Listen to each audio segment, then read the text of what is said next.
The United Nations emblem uses a projection map which is centered on the North Pole. This projection was chosen in 1945 when the UN was founded and the Arctic was strategically irrelevant. Today, it has become the world's most contested zone. The center of the UN's map is precisely the terrain that every major power is now scrambling for. The Russian narrative is that a coming pole shift will thaw parts of Siberia and the Arctic coastline, of which Russia controls approximately 53%. The Northern Sea Route, the NSR, saves 15 days of travel compared to the Suez Canal route. Russia has already invested over $35 billion developing this area for a future Arctic civilization. The narrative in the United States, which has a limited Arctic footprint compared to Russia, has been more desperate.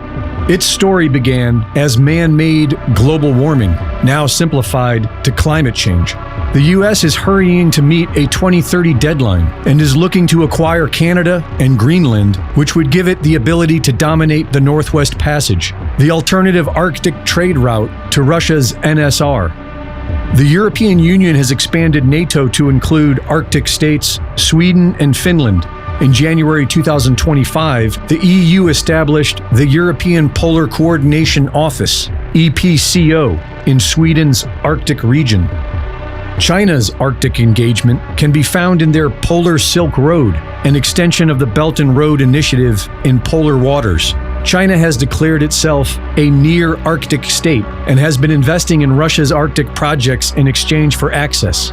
In 2025, it has completed a record number of container voyages through Russia's NSR and designates the Arctic as a strategic new frontier. We are living through the most consequential reorganization of world power since 1945, and the geological advantage for all nations is clearly centered in the Arctic region. The new multipolar world order is forming, and with it, a new financial system is being built. A new world order in which energy, food, and metals become the new reserve assets. Each of the major players is constructing financial systems designed to function independently as well as internationally. In the USA, there is Hedera's digital hash graph, which is governed by institutions including Google, IBM, Boeing, LG, and FedEx. Hedera is not a replacement for the dollar. It is a faster, more programmable upgrade of the US dollar system that works along with stablecoins, such as USDC. In China, there is CIPS, Cross-Border Interbank Payment System, which was launched in 2015 as a SWIFT alternative. But unlike SWIFT, which only handles messaging, CIPS handles actual clearing and settlement. There is also the digital yuan, which has already reached 2.25 billion wallets, more than China's entire population. And there is mBridge, China's most ambitious project, a multi-CBDC platform developed with Hong Kong, Thailand, and the UAE, allowing direct settlement between digital currencies. In Russia, there is the digital ruble and the Mir card payment system, which has issued nearly 500 million cards and processes 2/3 of all domestic transactions. SPFS, System for Transfer of Financial Messages, is Russia's SWIFT alternative and is now connected to 557 financial institutions in 20 countries. There are 4 emerging blocks in this multipolar world order. The American bloc, which is looking to include all of North America, Latin America, and Greenland. The Middle East is being fought for right now. The Russian bloc is looking to include much of its former Soviet states, as well as parts of Africa and the Balkans. The Chinese bloc is looking to include South and Southeast Asia, as well as parts of Africa. And the European bloc is looking to include the core EU and its surrounding periphery. What appears to be a series of unrelated events is more likely the controlled demolition of the unipolar world order and the birth pangs of the new multipolar world order. And through a pipeline of central banks and private think tank institutions, all roads lead to the Bank for International Settlements in Basel, Switzerland. Greg Reese reporting. All right. Hello, everyone, and welcome to the Diamond Report Live. Hope you guys are doing okay out there. And you may notice that things look slightly different tonight. We are running new live streaming software, so hopefully we'll be glitch-free tonight. Got a few more tweaks to make, but I feel like overall it seems to be doing pretty well. So hello and welcome. This is your host, Doug Diamond, with the Diamond Report Live. It's 9:07 p.m. on May 10th, 2026, Mother's Day. So happy Mother's Day to all of you mums out there, all of you moms, as we say in the U.S., moms. Most of the rest of the world, I think, says mums. So yes, hello and welcome. And yeah, we are using some new live stream software tonight. We are officially on, I think, count them up, 7 different platforms, 2 YouTube channels, the normal 2, and 2 Facebook pages, the normal 2, and what else? Rumble, like usual, as well as Telegram. We're live streaming on Telegram tonight, and also, now that's just on the Diamond Report channel within Telegram, if that makes sense. And also on Kick, which is a new replacement sort of backup live stream system that I found a few days back. So kick.com/diamonddisc is where that is. Kind of replaces the old DLive. DLive went away. They went out of business. But I found another, it's actually a gamer's platform, it looked like, called Kick. And so welcome if anyone happens to be listening over on Kick. I thought we'd run as many platforms as possible tonight. And we'll see hopefully if the bugs get themselves worked out in the new live stream software. So hello and welcome. We are looking at the current most recent posts on my X page, the Diamond Report on X. It's, you can do a search for it if you want to follow along, but it's the Diamond RPRT on X. And yeah, we've got some new posts on here, new retweets and things like that. So feel free to follow along on there. I would really appreciate that. Totally free, like all the other social media platforms. You can, follow along on there, and then we'll get to where some of those links are in a little bit when we look at the Substack page. But anyways, let's take a look at the news. We've got lots to look at tonight, and as usual, lots to go through. So we'll start with this one. I'm going to be sharing tabs slightly different than what I was doing before. So I'm hoping that this is going to work out okay. And I think so far so good. So the first one we have pulled up, of course, is the upcoming new COVID 2.0, I guess. A lot of people are saying that. I don't think so, personally. I don't think the world's going to fall for this again, but they're trying it. It won't stop them from trying, will it? So yeah, the rat virus, if you want to call it that.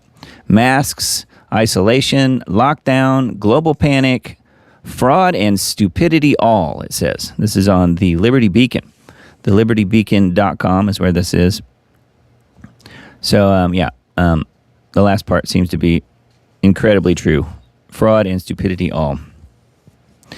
So I don't know. I'm not sure that people were going to buy this, but we'll see what happens. It says all eyes are concentrated on a fraudulent virus pandemic that is exactly what the ruling elite that now control all thought and non-action of the herd desire.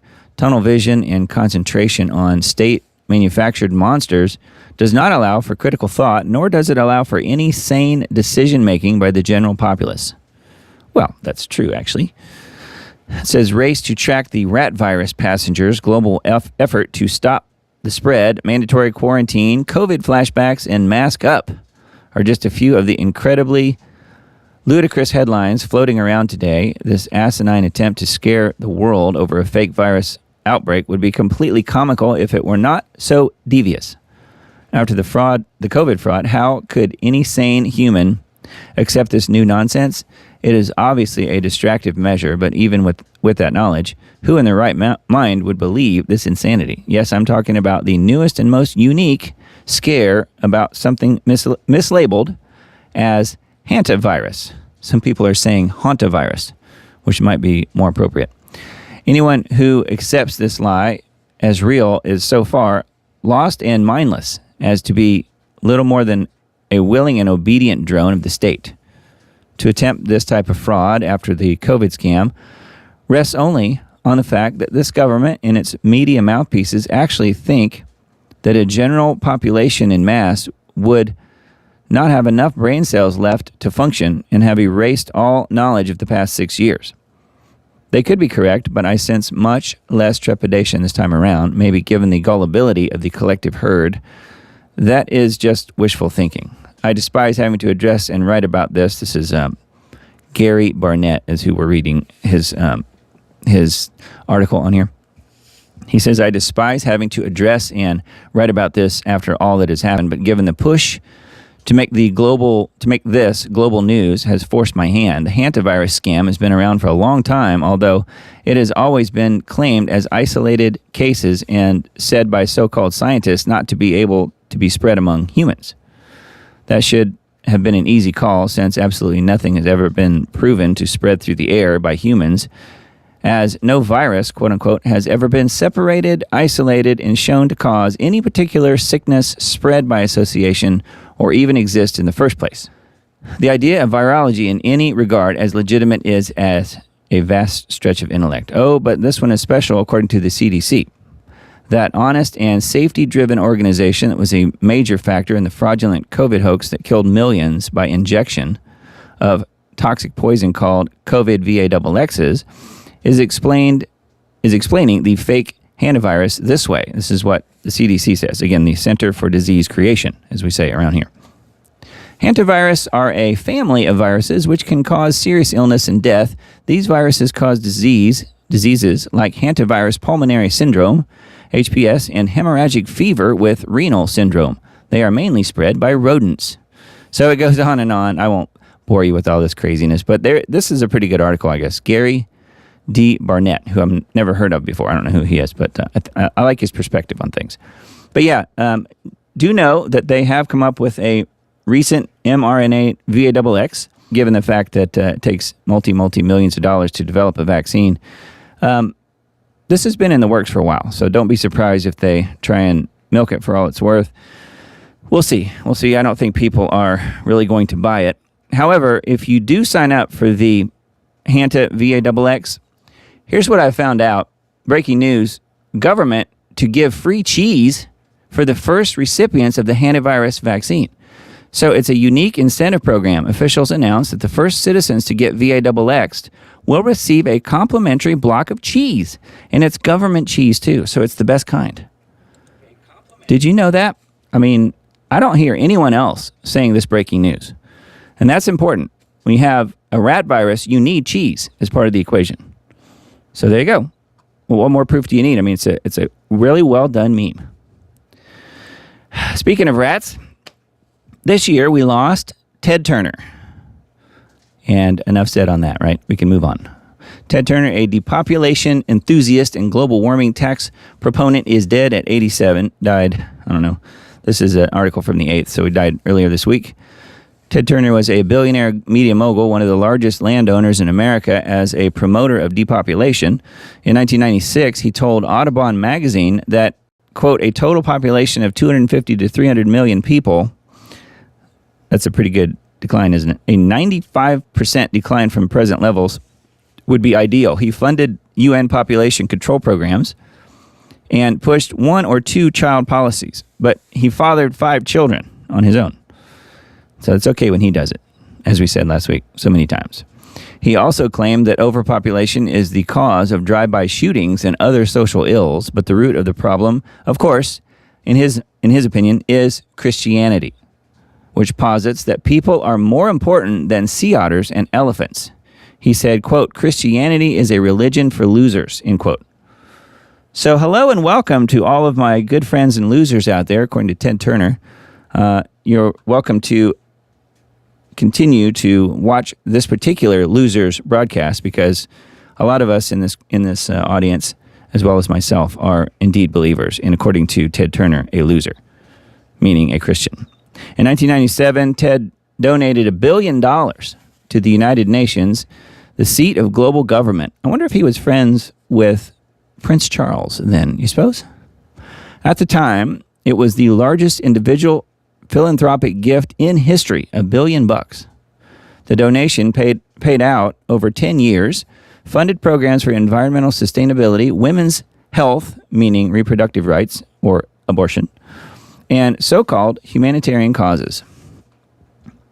And they've got a Press for Truth video clip here from Dan Dix, who does really good work, I think. So that's available here as well. We won't go into that any further, but just pretty interesting that he has passed on. Yeah, and then, of course, a lot of people thought that Ted Turner was the guy behind the Georgia Guidestones, being that he was from Atlanta or the Atlanta, Georgia area.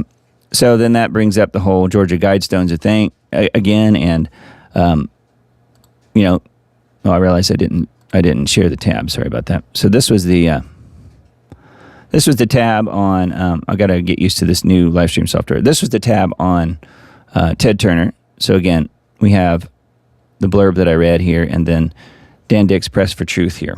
So there you go. That was the article on needtoknow.news. And then the next article I have pulled up is this one about the Georgia Guidestones. Who was R.C. Christian, the man who commissioned the Georgia Guidestones, ? And again, a lot of people think it was Ted Turner, but it was not.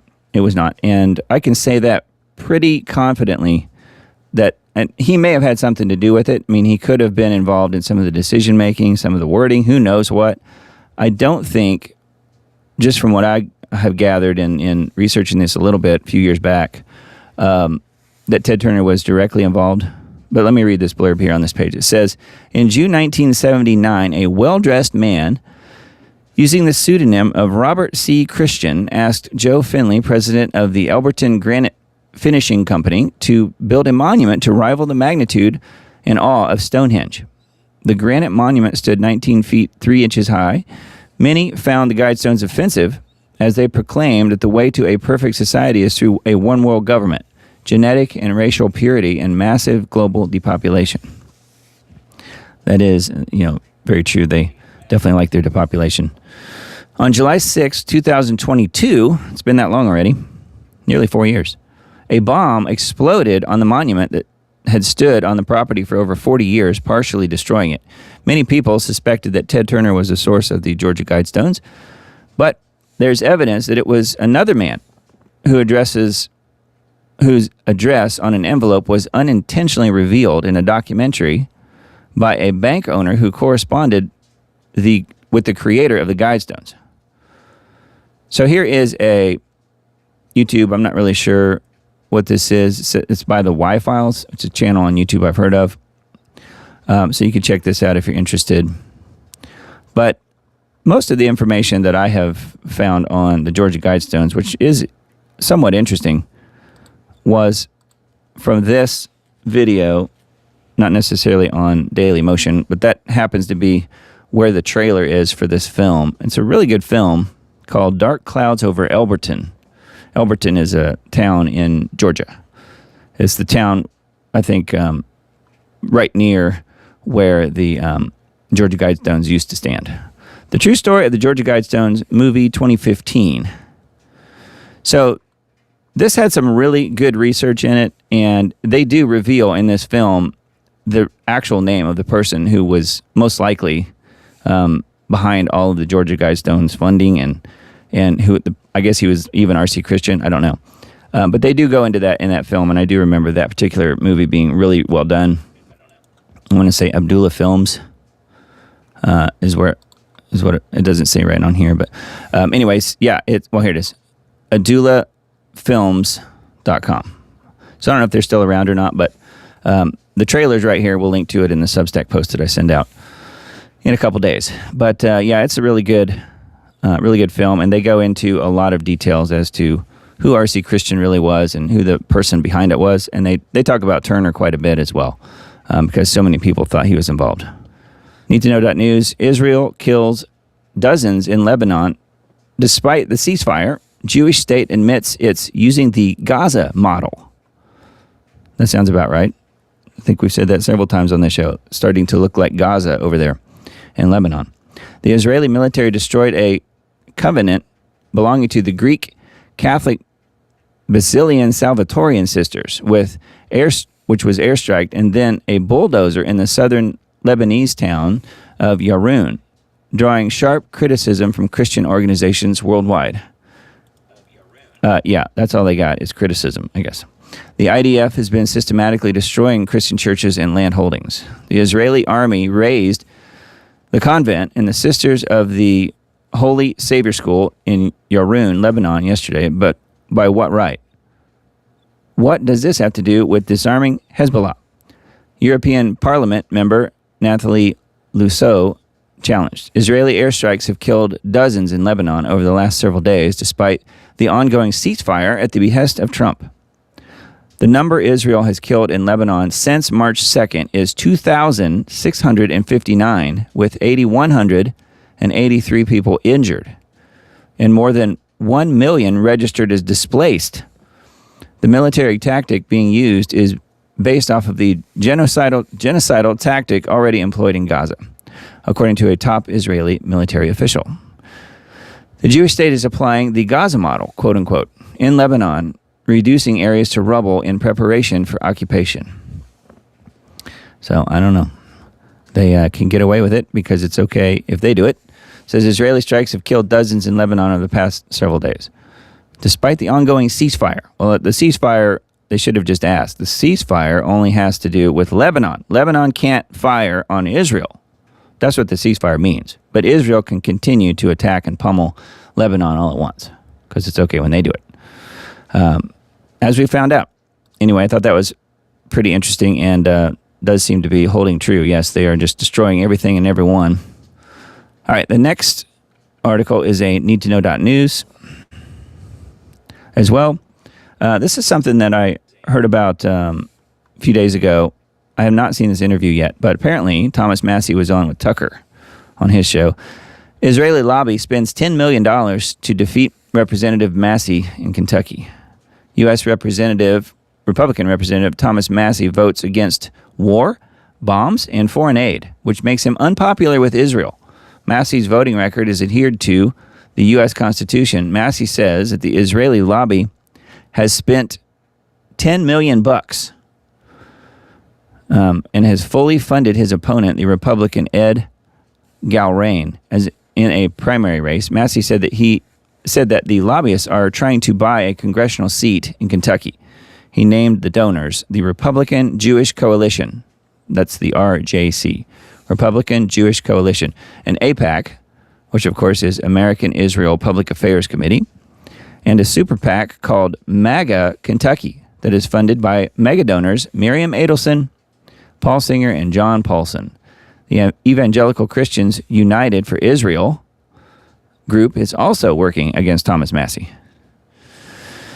So, and then here's a clip here from Candace talking about how Thomas went on the show and was talking about the Jewish lobbyists going against him, trying to unseat him. And they may be successful. It's very possible that they will be. Apparently, according to latest numbers, according to this interview, was that he's only ahead by like 1%. So people are being encouraged to go out and vote in Kentucky. I would say that would be a good idea, except we all know voting does not matter at this point, unfortunately. That's just where we are. Again, breaking news that proves we are living in the end times. That's where we are now. I don't think voting is going to solve any problems at this point. I wish that were not the case. You would think that,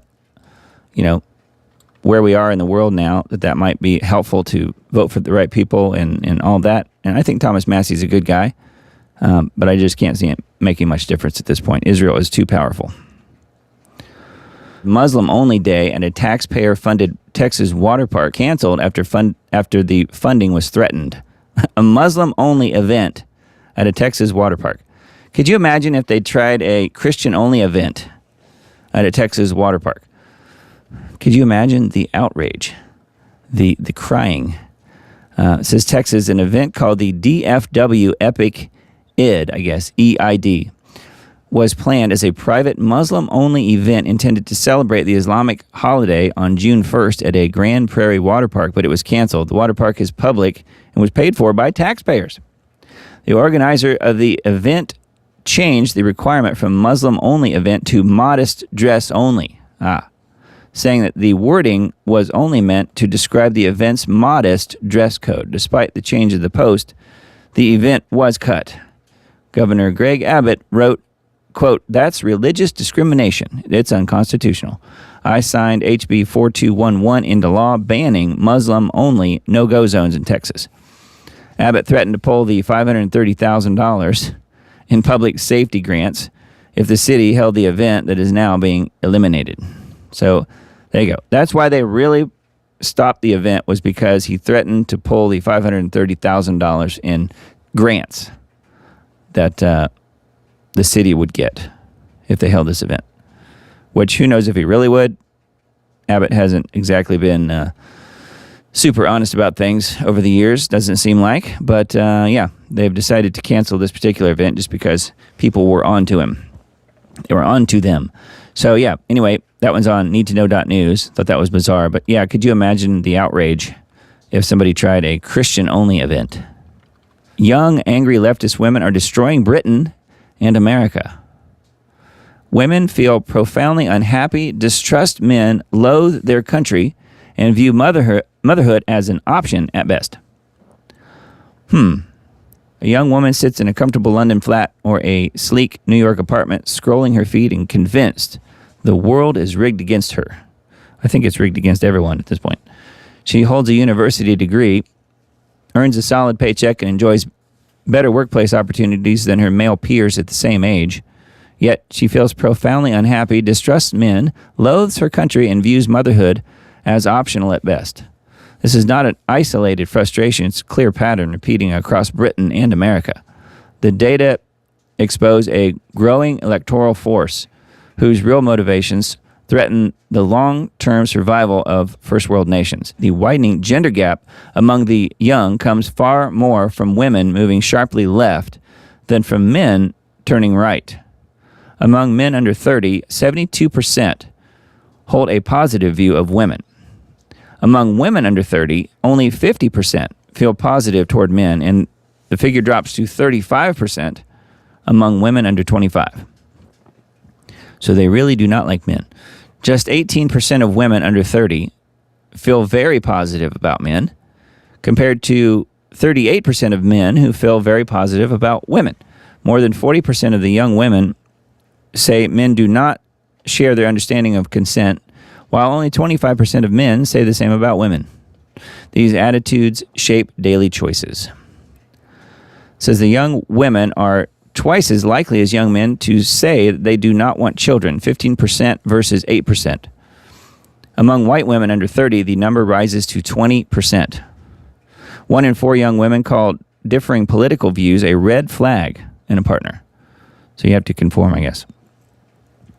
60% would struggle to date someone who disagrees on Israel-Palestine or on Donald Trump.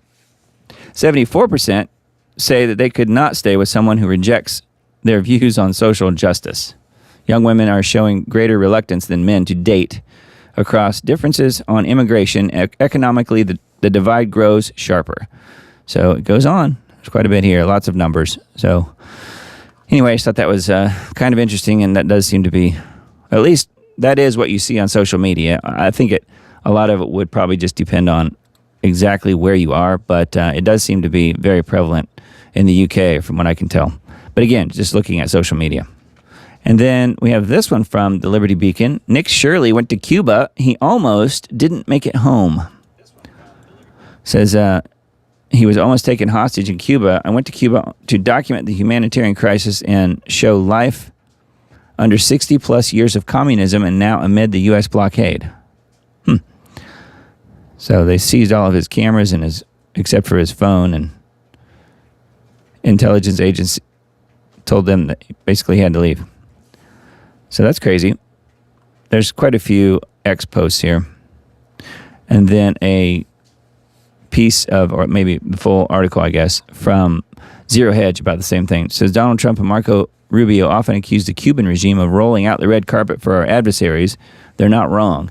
It actively welcomes those working against the United States' interests, and I'm not just talking about China, Russia, and Iran. Independent journalist Nick Shirley recently visited Cuba and attempted to do the same thing, but he wanted to tell the real story of what's happening after decades of failed and corrupt communist rule. As you can imagine, he didn't get quite the welcome that others did. Not only that, but according to him, his equipment was seized, spies followed him around, and he barely escaped without being kidnapped. Under communism, there is no free speech, and those who show the reality or speak up are imprisoned, he posted on X. Me going without a planned Cuban government guide nearly got me and my security taken hostage or imprisoned. The situation in Cuba is much worse than anyone knows. Shirley has put himself in some precarious situations in the past, but this one may have been the most dangerous. Thankfully, he did make it out alive, but here's exactly what happened according to him. It says, depending on when this comes out, or if it does, we are currently being held by Cuban intelligence here in Havana, Cuba, begins a 13-minute video Shirley released on Monday. So I have not seen that. I don't know if you guys have followed that at all, but looks like this might be it embedded. So that is kind of interesting, but I'm not really surprised or shocked at all by what happens in Cuba. And then, of course, we have the UFO files. Trump administration drops first batch of UAP/UFO files. That just happened a couple days ago, and it was definitely a yawner from what I've heard. Anyway, it says some Twitter reaction to what seems an entirely unremarkable release so far. Yeah, a lot of people were saying that it was a nothing burger, as the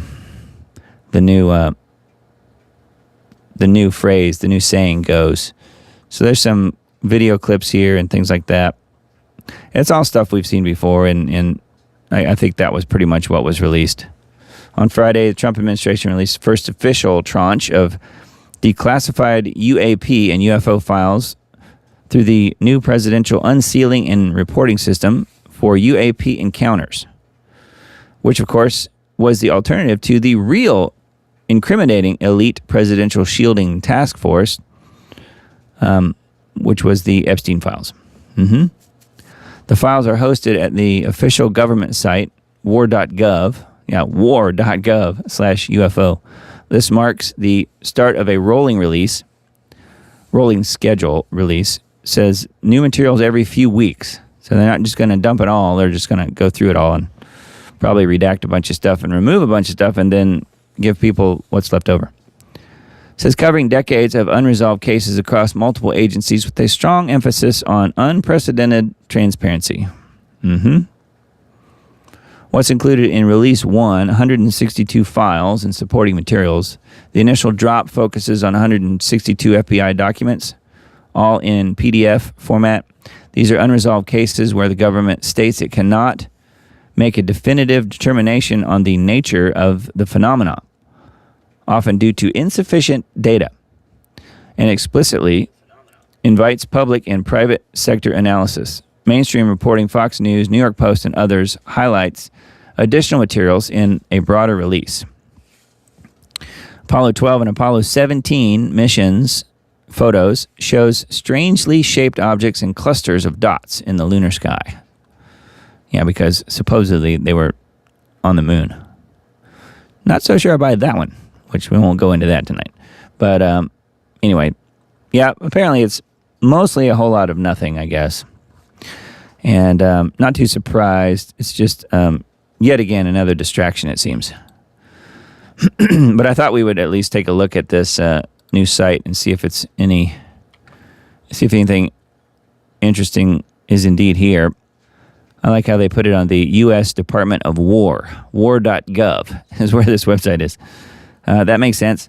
Being how they want to have a fake alien invasion and go to war against the little green men, I guess. Little green men from Mars. Based on tremendous interest shown, I will be directing the Secretary of War and other relevant departments and agencies to begin the process of identifying and releasing government files related to alien and extraterrestrial life, unidentified aerial phenomena and unidentified flying objects, and any and all other information connected to these highly complex but extremely interesting and important matters. God bless America. That's his Truth Social post, Trump, back on February 19th. So anyway, February 19th this year. So anyway, there's the directive, and here's the releases, which I don't know why you would necessarily want to go through these things, but they are on here. They're all linked.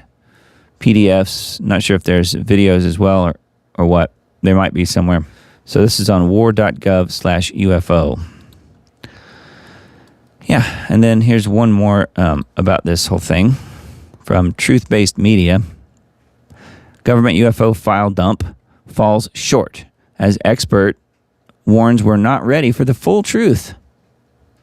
Pentagon's latest release of over 160 declassified files on unidentified anomalous phenomena has been hailed by the Trump administration as a major step toward openness. Yet a veteran researcher with more than 6 decades in the field insists the effort amounts to little more than controlled theater. The real revelations, he argues, remain locked away because the American people simply could not handle what they imply. The latest disclosure arrives amid renewed public fascination with the skies. Videos of glowing objects, pilot encounters, and puzzling lunar anomalies now sit on a government website for anyone to examine. Trump framed the move as fulfilling a promise of transparency denied by previous administrations, but Dennis Anderson, a longtime UFO investigator, sees through the gesture. Anderson's skepticism cuts to the heart of the deeper institutional failure. For years, federal agencies have dribbled out information in measured doses while maintaining plausible deniability. The pattern echoes broader erosions of public trust, intelligence community overreach, selective media narratives, and a ruling class convinced the average citizen cannot grapple with uncomfortable realities. When government officials decide what truth the people may bear, they assume a role reserved for something far higher. Anyway, yeah. This is on Truth-Based Media, which I guess is a Substack. So, yeah, truthbasedmedia.com if you guys are interested in that one. So, I don't know. Seems like it's a whole lot of nothing, as people were saying, a nothing burger. And, I don't know. I don't really know what's next. I mean, they might do another tranche of documents. They might release some more. But I think people will have to force their hand, kind of like they did with at least some of the Epstein files. Now, we still only have a very small smattering of the Epstein files based on how much is known to be there as far as the amount of terabytes, but at least they did release some of that, even though much of it was highly redacted. Okay, came across this one as well. This is from Michael Snyder. Mega drought. We just experienced the driest first 3 months of a year in history. U.S. history, I should say. It says January, February, and March were insanely dry. In fact, in all of the U.S. history, conditions have never been so dry during the first 3 months of the year. Just think about that for a moment. Not even during the Dust Bowl days of the 1930s were conditions this dry. Many were hoping that 2026 would be the year when our multi-year drought would finally break. Needless to say, that hasn't happened. Scientists are telling us that the southwestern U.S. is in the midst of the worst multi-year drought in at least 1,200 years. Because the scientists definitely know, I'm sure. We are experiencing a mega drought, and this is something that experts such as Steve Quayle and Dane Wigington have been talking about for a long time. Unfortunately, it appears that our seemingly endless mega drought has gone to an entirely new level in 2026. If it simply doesn't rain, there is not much that farmers and ranchers can do. Right now, approximately 63% of the continental U.S. is experiencing at least some level of drought. And the first quarter of this year was one for the record books. So yes, that is something that I hear about pretty often as far as how it's connected to geoengineering, of course. And as Mr. Dane says, on a warming planet, you would have more rain, and that is simply not happening. Not saying that we're not on a warming planet. I do believe that we are. However, they are suppressing the rainfall. They're stopping it from happening. And why would that be? It's because they don't want farmers to be able to grow food, in part. So, anyway, I thought that was pretty interesting. That one's the Economic Collapse blog, which is a good site. It's from Michael Snyder. So, yeah, he goes into a little bit more detail here as well. Lots of ads on this site, so that's sort of annoying. But yeah, there's a lot of information here about the ongoing U.S. drought. But my guess is it's not just the U.S., number one, and number two, based on the geoengineering programs, it causes either drought or deluge. That's been a proven fact over the years. A few technocracy.news articles for tonight. The first one I have here is called Tokenization, a 7th grade explanation. That might be good because I'm trying to think, did I graduate the 7th grade? Might be good to get this perspective. No, I'm just joking. Of course I did. Imagine yourself owning a house. It's yours. You have the deed. You can live in it, paint on the walls, rent it out, sell it to anyone you choose, or give it away. Nobody can change the terms of your ownership after you buy it. The deed is recorded at the county courthouse, and no company or platform operator can alter it without your consent and a judge's order. That is ownership. Now imagine someone tells you that there's a better way. Instead of holding that deed, your house will be converted into a digital token on a computer network. They call this tokenization. The token represents your house, or more precisely, it represents a fraction of your house. Because the whole point is to divide the property into thousands or even millions of tiny digital pieces that anyone in the world can buy. You might own the equivalent of 1/10,000th of a building. They tell you this is exciting because it democratizes real estate. Now everybody can be a owner, quote unquote. But that is a lie. It switches definitions in mid-sentence. Owning a token is not the same thing as owning a house. That's a good point. First, a token is not property. You cannot live in your token. You cannot improve it, fence it, or hand the keys to your children. You hold a digital entry on someone else's computer system that says you have a claim on a fraction of a house, of the house. If the house burns down, gets condemned, or gets seized by the government, your token doesn't protect you the way a deed and the insurance policy would. The token is only as good as the platform it sits on and the rules that platform enforces. Trust us, they say. It's just like ownership. Second, there's no guaranteed marketplace to resell your token. Third, I'll just skip over some of these paragraphs and give you the bullet points. Third, the people who run the platform can change the rules after you buy in. There's a lot of information just on that third point here. It says the end game of tokenization, the county courthouse is replaced with a server farm. The deed is replaced by a smart contract. The owner is replaced by a user. And the user holds his position only as long as the platform operator permits it. The centuries-old system of ownership has been redesigned so that true ownership, permanent, unconditional, and transferable at will, no longer exists. Trust us, they say. You will be happy.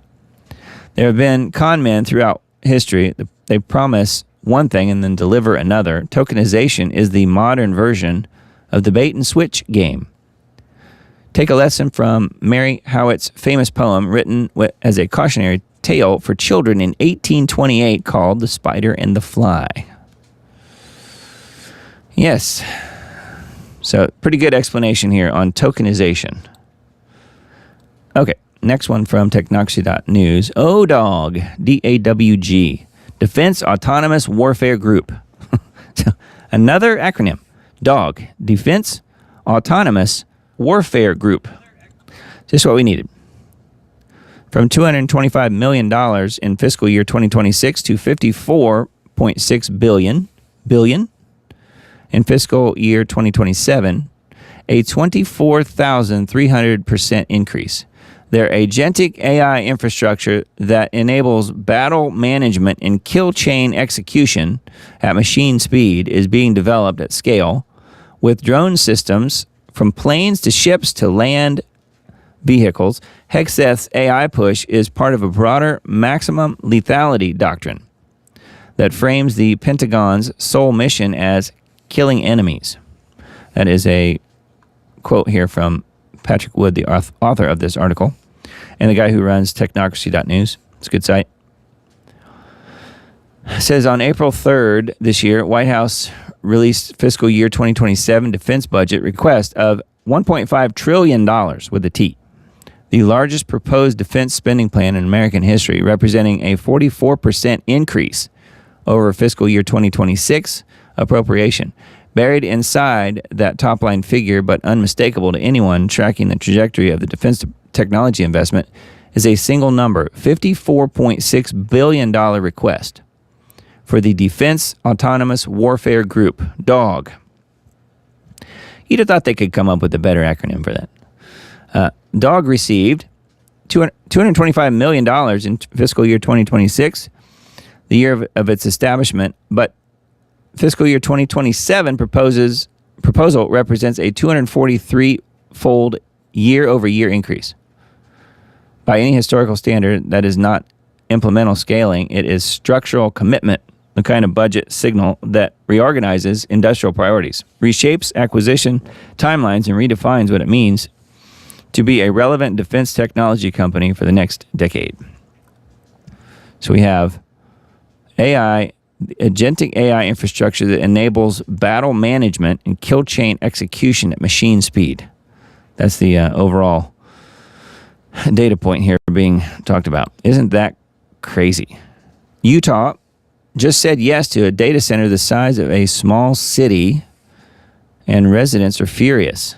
Yeah, I don't think the actual citizens said yes, did they? It was said yes for them. The vote did not come quietly. Hundreds of residents packed commission meetings in courthouse hallways. They carried signs. They demanded answers. When the vote came down, many of them just left feeling that the process had been designed from the beginning to sidestep them entirely. Of course they did. That's exactly what it was. So you can see it was a really crowded, it says commissioner's vote on a massive data center project in Elder County in Utah. So my guess is they're probably there because they didn't want it, and guess what? They're going to get it anyway. Seems to be the way things work around here, because they're going to get it because the multi-billionaires say it's so, and the U.S. government wants it, of course, as well. So Massachusetts could pass a law that would force 18, 19, and 20-year-old armed robbers, drug dealers, and sex offenders to be charged as juveniles instead of adults. Let me read that again. Massachusetts could pass a law that would force 18, 19, and 20-year-old armed robbers, drug dealers, and sex offenders to be charged as juveniles instead of adults. Way to go, Massachusetts, huh? I wonder if that means 18, 19, 20-year-old dealers, offenders, and robbers. I wonder if that means of a certain skin color. Like, I wonder if that would apply to white people as well, or only people who are non-white. Just a little guess of mine. I'm pretty sure it wouldn't apply to white people. The Senate is moving a bill that would gradually raise the juvenile court age to 21, sending 18, 19, and 20-year-old felony defendants to DYS instead of state prison, with sealed records and automatic release by 21. I'm surprised murder's not in there, too. I mean, it might as well.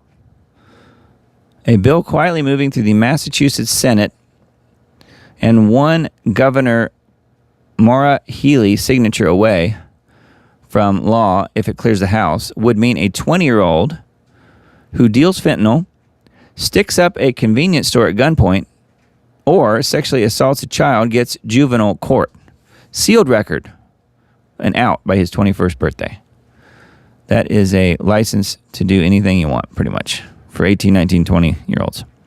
Department of Youth Services rather than state prison out of the system at 21 for any case that lands in juvenile court. The bill is S1061, an act to promote public safety and better outcomes for youth. So this is a perfect example of it being exactly 180 degrees the opposite of what they're saying. To promote safety by letting all these 18, 19, 20-year-olds want, commit armed robbery and become drug dealers and sex offenders. Yeah, public safety. Maybe not.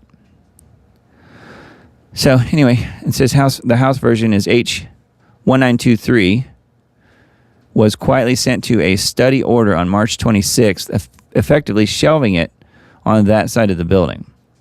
The Senate President, Karen Spilka, opened the 194th General Court on January 1st by once again calling on the Senate and House to pass meaningful legislation to address raising the age of juvenile jurisdiction. So she started with that. The Senate President in Massachusetts. Massachusetts currently treats anyone 18 or older as an adult as they should, in criminal court. The S1061 bill changes that. The bill phases the age of juvenile court jurisdiction up over 4 years to 19 on enactment, to 20 on July 1st, 2028, and 21 on July 1st, 2030. Oh, they're not going to do it all at once. They're going to phase it up. Well, that makes it way better, I guess. Anyway, pretty weird, huh? That's on Mass Daily News. I guess the Mass in Mass Daily News must be Massachusetts. So they are losing their collective minds in Massachusetts, as many other places. But this is the home for breaking news that proves we are living in the end times. That's what this show's all about. Keep saying that. But yeah, it's true. This article from the Post-Millennial, Andy No reports, Antifa activist who celebrated Charlie Kirk's murder arrested. He was arrested on child sex crimes charge in New York. So imagine that. An Antifa activist who celebrated Charlie's murder was arrested on child sex crimes in New York. And guess what? This is what he looks like. Case closed. I mean, he looks the part. Let's just put it that way. And he's got a shirt that says Grandpa's Little something. A queer-identified Antifa activist who celebrated the assassination of Charlie has been arrested in upstate New York on suspicion of felony sex crimes against a child. Justin Robert Stroop, 37, of Plattsburgh, New York, was arrested on April 30th by the New York State Police following a joint investigation involving Plattsburgh City Police, and Homeland Security investigations. He allegedly shared child sex abuse material. I think that's all on this particular article, but yeah, that kind of sums things up, doesn't it? So, of course, he would have been totally for what happened to Mr. Charlie. All right, now we're going to test this, see if this works. I'm hoping with the new platform here, I can just play a clip and have the audio come through. So let's try this and see if it works. This is the inaugural attempt at that. It says LMAO. Furious Democrats in Tennessee are now moving to secede Memphis from the state because they're so angry Republicans redrew the congressional map, eliminating the last racial Democrat seat. Good luck with that. It says, let Memphis secede. You don't have to redraw maps when you let us out. Let my people go. They always go back to Moses. This is a sign of panic from the Democrat Party. Keep redistricting. All right, so let's play this and see if it comes through. So let's stand by here, see what happens. If this body believes that Memphis should not have the right to elect representation reflective of its own community, the legislature should explain why Memphis should continue to be part of the state of Tennessee. Let Memphis secede. You don't have to redraw maps when you let us out. Let my people go. Yeah, let my people go. So yes, he's trying to make it biblical. So I say if Memphis wants to go, let him go. Let some other state take him. Totally fine with me. How about, why don't we give Memphis to California? That'd be good. Or Illinois. Or New York. It's fine with me. The Memphis Grizzlies are no good anyway, so what do we need it for? That's what I say. Now, I do have some good friends in Memphis, so I'd hate to see them go, but maybe they could be left behind. Anyways, I just wanted to point that out and wanted to attempt the video clip, so I guess that worked. That's good news. So that means I can play video clips sort of at random here if I do it right. So again, new live streaming software if you guys missed the beginning of the show. So things look a little bit differently. Hopefully will be better. And moving forward here, we'll see how things go. But so far, so good. All right, speaking of crazy California, it is Governor Gavin Newsom. California's billionaire tax could reach far beyond billionaires. Imagine that. This is exactly why Gavin Newsom is the, I guess you could say, the continuing U-Haul employee of the year, of the decade, really. He's getting more people to leave California than just about anyone. says last week, this thing called the SEIU, Service Employees International Union, announced it had gathered more than 1.5 million signatures, nearly double what it needed, to put a sweeping new wealth tax on California's November ballot. They're all for more taxes. The initiative is called the 2026 Billionaire Tax Act. The name is designed to make you stop reading, but don't.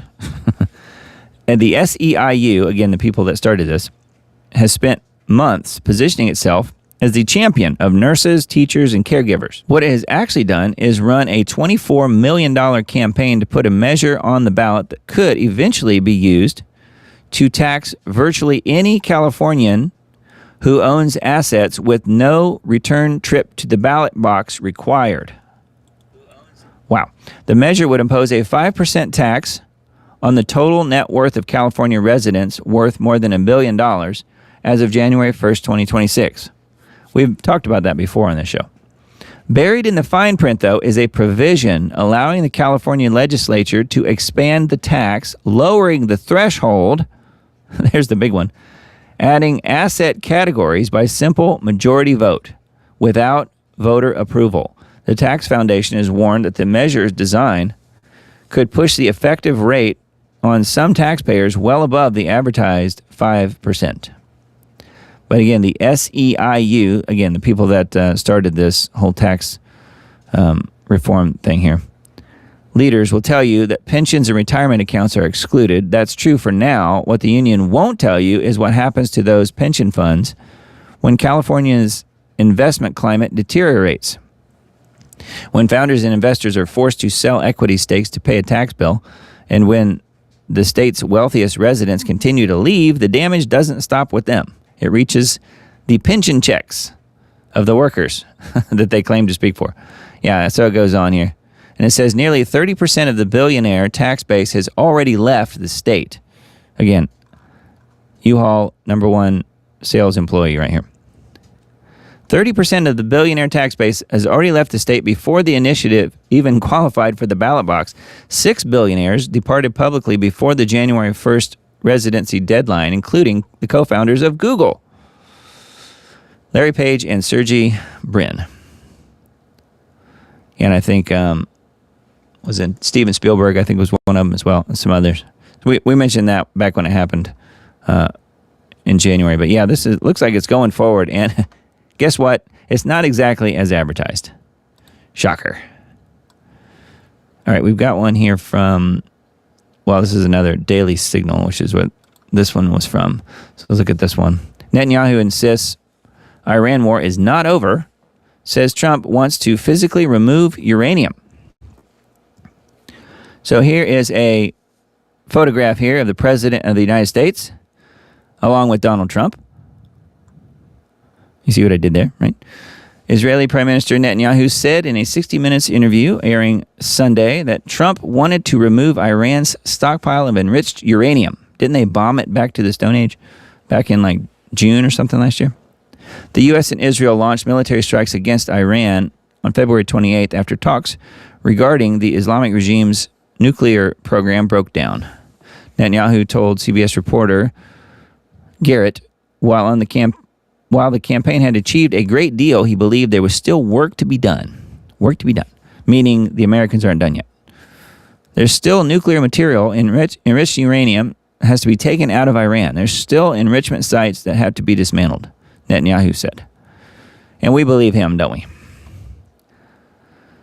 Says, how do you envision the highly enriched uranium will be removed from Iran?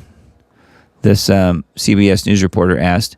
You go in and you take it out, Netanyahu replied. Pretty simple. You go in and you take it out.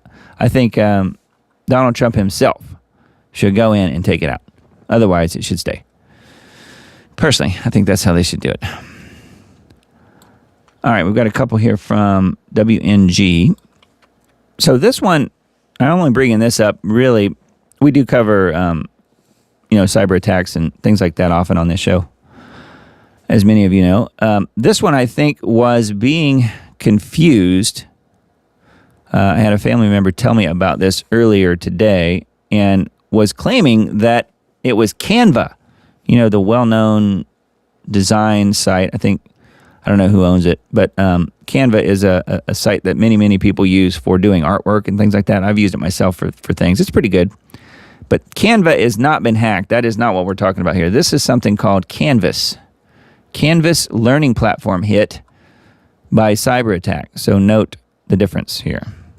Infrastructure, the parent company of cloud-based education platform Canvas, not Canva, said it temporarily deactivated its free for teacher accounts after a Thursday cyber attack. The hack, attributed to the Shiny Hunters criminal group, affected thousands of colleges and K through 12 schools nationwide, preventing some from accessing the site during final exams. I bet they were really sad about that one. They couldn't access their final exams.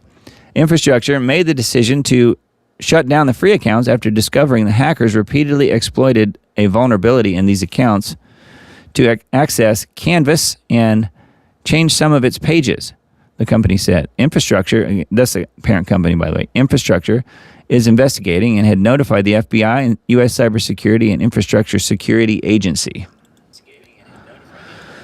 So yeah, and this says the company did not provide a timeline for the restoration of free accounts, though the paid version of the platform was back online Friday. It's unclear exactly how many teachers use the free accounts to track students' assignments and grades, but about 30 million people or institutions use either a free or paid version of Canvas. Again, not Canva, according to the infrastructure website. That number includes more than 8,000 institutions that were affected by the hack. It says they claim to have stolen over 3.65 terabytes of data. Wow. From 275 million individuals, including students and teachers. So my guess is, this is a big deal, don't get me wrong, but it wasn't as I was told it was. However, that is a massive amount of data, and if you have family who are students right now, chances are they were involved in some way or another using this software called Canvas, even if they didn't know it, my guess is, because their schools probably were. 3.65 terabytes of data, 275 million individuals, including students and teachers, according to the student newspaper of California State University, Sacramento, which was affected by the hack. The group alleged that it had access to private messages exchanged on the platform as well as Salesforce company data. Wow. It gave Infrastructure a May 12th deadline to negotiate a settlement or face a data leak. Sounds like it already had a data leak. Infrastructure confirmed that the hackers stole personal information of some users on April 29th, including names, email addresses, student ID numbers, and internal messages. Information such as passwords and financial details didn't appear to be included in the hack. So I was actually wondering about the financials. The company said, at least. The hackers didn't appear to have obtained additional information during the Thursday attack, according to Infrastructure. The company said it notified users affected on Tuesday, but didn't say how it intended to respond to the hackers' ultimatum. Pretty wild, huh? Anyway, I just wanted to mention that just because many of you guys do have students out there, so you should be aware that their data may have just gotten compromised because of this software hack, Canvas. And then guess what? Caroline Leavitt gives birth to a daughter, and we all know already what the daughter's name will be because it all came out back when they did the White House Correspondents' Dinner shooting. That all came out then. White House Press Secretary Caroline Leavitt gave birth to a daughter last Friday, according to Thursday. Her name is Viviana. Arrived on May 1st, the Leavitt family exploded with love, according to the Post. Leavitt included a picture of herself holding the infant in a nursery decorated in pink. So the only reason I bring this up is because this was the thing that we saw the video clips of on X and other places where Melania Trump is making this horrified face, and then you hear the scrambling around when they're trying to get Trump protected and get Vance out the door and all this other stuff. And it turns out it was just because there was a like a mind reader type guy that was there basically doing a trick and had written her kid's name that was unannounced on a index card or something and showed it to her, and then they were all surprised. And that's the moment that the camera caught. So that's what I'm alluding to here. And apparently she has given birth successfully, so I guess that's good. Don't know if she will be back as press secretary. My guess is she will be, but we'll see where it goes. I don't dislike Caroline Leavitt, but I do feel like she's lying a lot now for the Trump administration, unfortunately. It's the way it goes.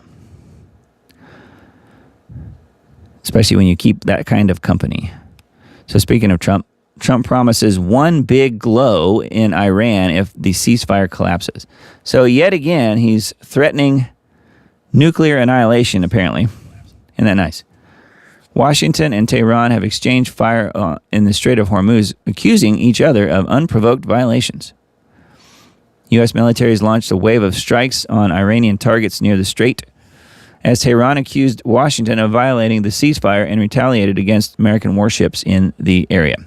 Trump downplayed the latest strikes as just a love tap, quote unquote, just a love tap, after Tehran trifled with Washington while warning that the U.S. would strike a lot harder and a lot more violently unless Tehran signs a deal very fast. I'll let you know when there's no ceasefire. You're just going to have to look at one big glow coming out of Iran, the U.S. leader stated, meaning Trump. Yeah, but that's debatable. We all know it's actually Benjamin Netanyahu. U.S. Central Command claimed it targeted Iranian launch sites, command and control locations, and surveillance nodes in self-defense. Yeah.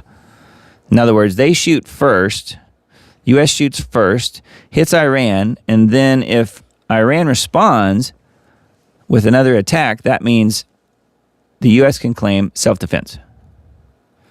That's the way it works, according to Pete Hegseth and others. Anyway, yes, mostly I just wanted to mention that Trump is saying Iran will be one big glow if the ceasefire collapses. What will happen if and when he gives the okay to nuke Iran? You think he'll do it? I can't say I have my doubts. I think that it's very possible. All right, back to the crazy airplane stories. We always have crazy airplane stories around here, seems like, on this broadcast. So, yeah, trespasser. You may have heard about this. This happened yesterday. A trespasser was sucked into a passenger jet engine at Denver International Airport. The incident resulted in a fire on the plane and the evacuation of passengers. So this is a file photo, not the actual plane, but you can see, how low to the ground these engines are. And this plane was getting ready to take off, and let's just say things didn't go too well for the person who trespassed in the dark at Denver International Airport. Says Frontier Airlines flight from Denver International Airport had to be aborted after the jet struck and killed an unknown person on the runway during takeoff. And by the way, I don't think they've ever even found out who this was. They've never put the information out, as far as I know. If you guys know any different, let me know. But again, somebody told me earlier that, a person was struck by an airplane and they lived. And I said, no, there's no chance. There's no chance that the person got struck by an airplane, sucked into an engine, and would live. It'd be like being dropped into a wood, like a wood chipper or something, or a paper shredder, a really big one.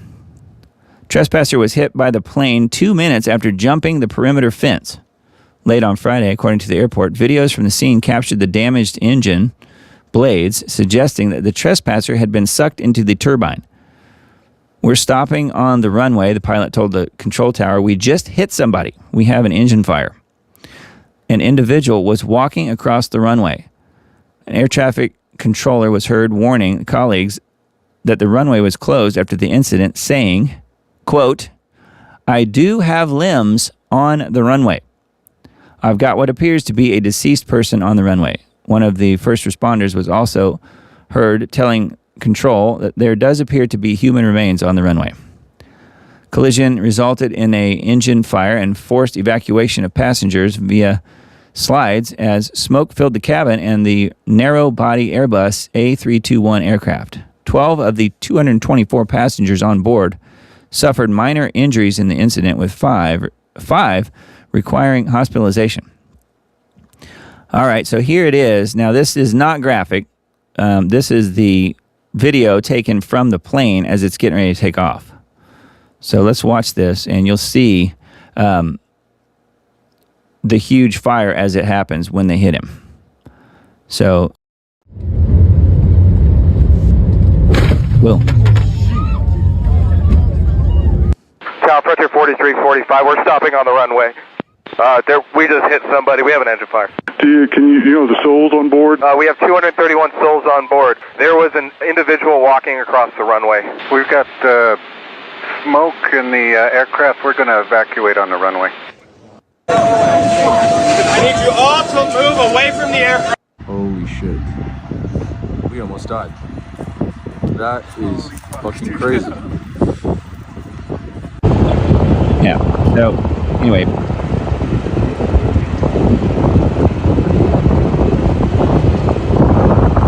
This video was a little bit longer than I thought it would be, but didn't have a lot of details in it as far as being able to see anything, luckily. But yeah, you can see the moment, though, of impact where the person gets hit. And could you imagine? I don't know what this person was thinking when he hopped the perimeter fence and decided to go for a stroll on the runway. That's not too smart. So the other thing I came across was, let me kind of jump ahead and grab this other link, and we will take a look at this one too, being how we're on this story. This is on formerly InfoWars, now called AlexJonesLive.com. Shocking thermal footage shows moment Frontier jet struck pedestrian on runway. So this doesn't actually show him get hit, but you can see it comes right up to it. This is the guy here. This is thermal imagery. Surveillance camera footage shows a person on the runway moments before a Frontier Airlines plane struck and killed them at Denver International Airport in Colorado. What were they thinking walking across the runway at night? Now you have the video stops right there. The pilot couldn't possibly have seen him, and even so, what would he have done? Nothing. I mean, you can't veer the plane to avoid a person. So anyway, there's more here, I guess, a little bit more. It says the pedestrian has not yet been identified. The fence was later found to be intact, according to Denver airport officials. So that's what I thought. They haven't really even found out who it was yet. And, I assume that they probably will at some point, but that is unbelievable. So yet again, more airplane incidents. So insane. All right, now this next article here is a follow-up to an article we mentioned last week. Missing U.S. soldier found dead along shoreline in Morocco. The remains of a missing U.S. soldier who disappeared earlier this month, which I think was like last week, during African Lion, a training exercise in Morocco, have been recovered. Lamont Key Jr. and another U.S. service member went missing on May 2nd. So yeah, 8 days ago. The other service member, who has not yet been identified, has not been recovered. The Moroccan military search team found the soldier in the water along the shoreline at approximately 8:55 a.m. on May 9th, within roughly 1 mile of where both soldiers reportedly entered the ocean. So it sounds like the plane went down. The two soldiers were off duty when they reportedly went missing while they were hiking. Oh, okay. The two fell off of a cliff into the Atlantic Ocean. Morocco and France assisted in the U.S. search for the missing U.S. service members. So, wow, they were just hiking. So that's crazy. I wanted to mention that just because we talked about that story last week, I think it was, and they found one of the two guys. So I think that's good. That's crazy. I wonder if the cliff face gave way or something. Who knows?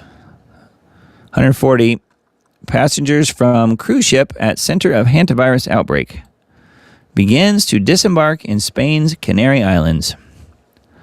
Passengers from the cruise ship at the center of the hantavirus outbreak docked in Spain's Canary Islands early Sunday morning and began to disembark. 140 passengers were screened as Spanish authorities worked with the cruise ship's team to begin disembarking process in Tenerife. in the Canary Islands. 3 passengers aboard the cruise ship died, and several others are seriously ill after a hantavirus outbreak aboard the vessel. Hantavirus is transmitted by to humans by mice and rats, according to the World Health Organization, or the World Homicide Organization, as I like to say. According to South African media, the MV Hondius cruise ship departed from Argentina last month and sailed to Cape Verde. Hantavirus infections are typically linked to environmental exposure to infected rodents' urine or feces. While rare, hantavirus may spread between people. That's actually not true. And can lead to severe respiratory illness and requires careful patient monitoring and support and response. So anyway, we mentioned it earlier. Yep, they're trying to make it COVID 2.0. I don't think they get away with it this time. I hope. But they are developing, if not already have developed, a mRNA VAXX for it. So don't be surprised if they press very hard to make it the next pandemic. All right, then this one. Pastors and rabbis dedicate and worship golden statue of Donald J. Trump. Trump threatens nukes on Iran again and says not to worry about the hantavirus. So that is good. At least he did one decent thing. He said, don't be concerned about lockdowns and stuff. So that's good. But of course, we do know that the man lies all the time. Despite the blatant idolatry and sacrilege, Pastor Mark Jones said on Instagram that this is not a golden calf, which means that it is exactly just that. That's right. It's not a golden calf, it's a golden Trump. And it's okay if you worship it, I guess. In today's episode of The Trump and the Restless, President Donald Trump threatened nuclear annihilation on Iran again. Of course, don't believe for a second that any of that will happen. It's just Trump running his mouth again, like we have become so accustomed to. But seriously, MAGA, help me figure this out. Iran cannot have a nuclear weapon, we are told. We were told that the U.S. destroyed their nuclear capabilities last year with Operation Midnight Hammer. Then, we've been told repeatedly this year that the U.S. must persist in destroying their nuclear capabilities, even though I thought their operations were incapacitated. Now we are being told we have to stop their ambition. So what is the solution? We nuke Iran and their civilization off the map first. Here's the embedded meme here with the guy with the Make America Great Again hat. The Iranian regime is killing Iranian civilians. That's why we have to kill Iranian civilians. It does make total sense from Trump's perspective. In other news, the cooties are back. Hantavirus, they're calling it. Another clown show rehearsal. Yep, indeed. Well, I guess if Bibi Netanyahu decides the hantavirus is something that we all need to be concerned about, then Trump will probably change his mind on that. But yeah, in the meantime, he's too enthralled in the possibility of nuking Iran, apparently. And speaking of the golden statue, let's look at this other tab I have pulled up. Yeah, so this is different site, but it's on Daily Crow. Pastor leads wild dedication ceremony for Trump's giant gold statue at his own golf course. A towering gold statue of Donald Trump was unveiled at the president's golf course in Doral, Florida, during an emotionally charged ceremony presided over by an evangelical pastor. Oh, that's not all. Placed on a pedestal in a clearing of palm trees, the 22-foot, I'm surprised it's not 33, the 22-foot colossus depicts the president thrusting his fist into the air, echoing the defiant gesture after the attempt on his life in Butler. This is the evangelical pastor. Let me see if I guess it doesn't really make it any bigger. So you can see here, perhaps it's not just this evangelical pastor that we're talking about, if you know what I mean. See some other people there with some interesting hair and some interesting tiny hats, presided over by evangelical pastor, a.k.a. low IQ, whose god is Mammon, meaning this guy, I guess. And then also this guy. These guys. So I don't think that's an accident, do you? So yeah, I just wanted to mention that. And yep, the golden statue. But it's okay to worship that, just not the golden calf. So figure that one out. Now this one also from the Wine Press, from their Substack. Thought this was interesting. Home Depot and Lowe's, you might have heard of them, deploy license plate readers at stores using flock cameras. These cameras are used for the purpose of detecting and preventing theft and protecting the safety of our customers and associates. The spokesperson for Home Depot said. So yes, they have the flock cameras and license plate readers now at Home Depot and Lowe's. I'm wondering if they have them at other stores too, and we're just not told.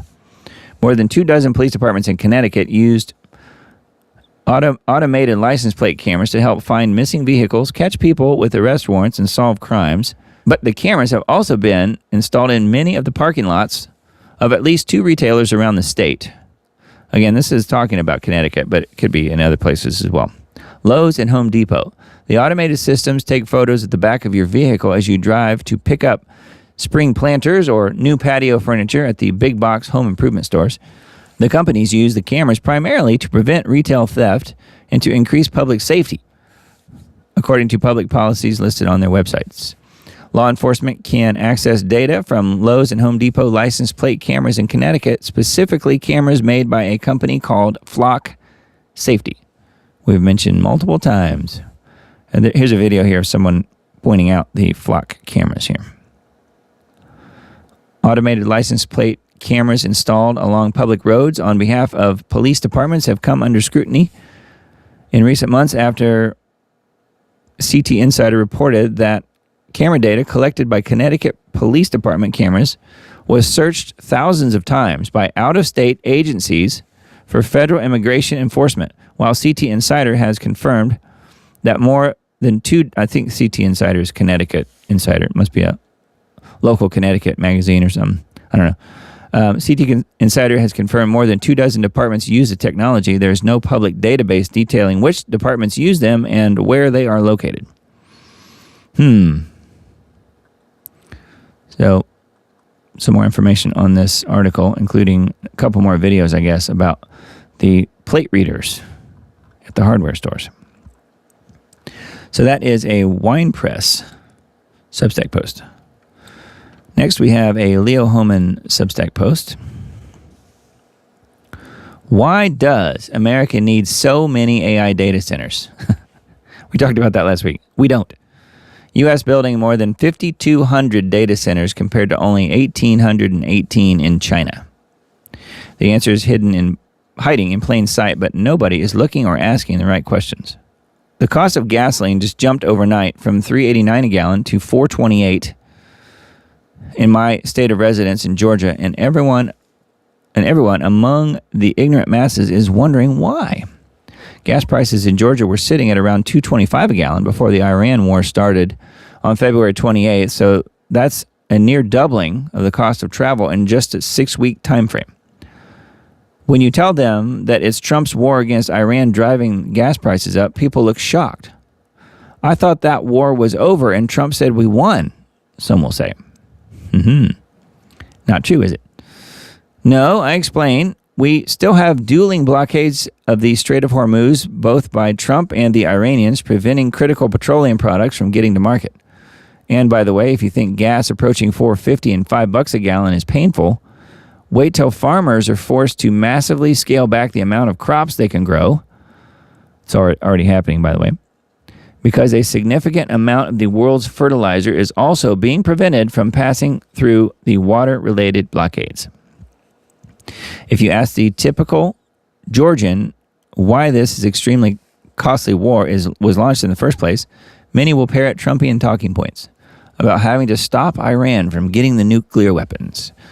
Some might also repeat the dubious claim that we had to get revenge on the regime that's been killing Americans for 47 years. Yeah, they did like those stories, didn't they? I just asked you to name one. Name one. Just one. I have discussed the real reasons for this war we launched in multiple articles. This is, again, Leo Hohmann talking here. And tops among them is an effort, a very risky effort, to cut China off from the vital oil and gas resources it relies on from the Middle East. Roughly 54% of China's energy resources come from the Middle East. 54%.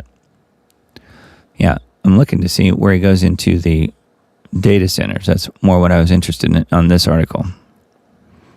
One planned data center in Utah, Project Matador. Oh, they've been given names. Project Matador, which was recently approved against the overwhelming will of the people, is the size of a small city spanning approximately 5,236 acres. It aims to be the largest AI data center in the world. Wow. Congratulations, Utah. This is what you wanted. With an integrated power generation capacity of 11 gigawatts, which is more than half of all the electricity currently being used in the state. More than half of all electricity currently being used in the state of Utah. Wow. Does anyone really believe that America needs 4 or 5 times as many data centers as China simply for AI and military industrial applications and civilian apps like ChatGPT and Grok? No reasonable person would argue that it does. Something's big in the works. And my experience in covering technology and technocracy tells me it's not going to be good for Americans who value their freedom and privacy.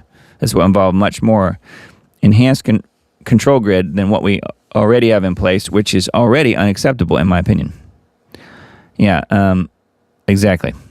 It says, but one thing we know for sure, regardless of the reason for these data centers, they will require enormous amounts of water and electric power to keep running. Yeah, the data centers get all the electricity, they get all of the water, and the humans get zilch. You get nothing, except maybe what's left over.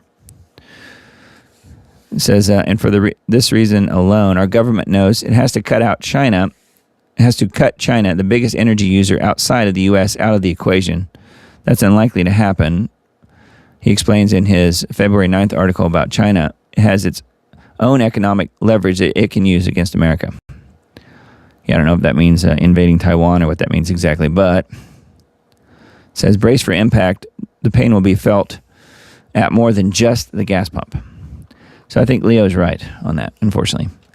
But yeah, there was a video interview from Mike Adams with AJ, on AJN's Alex Jones Network earlier in the week, and it was very interesting. He posited some interesting possibilities.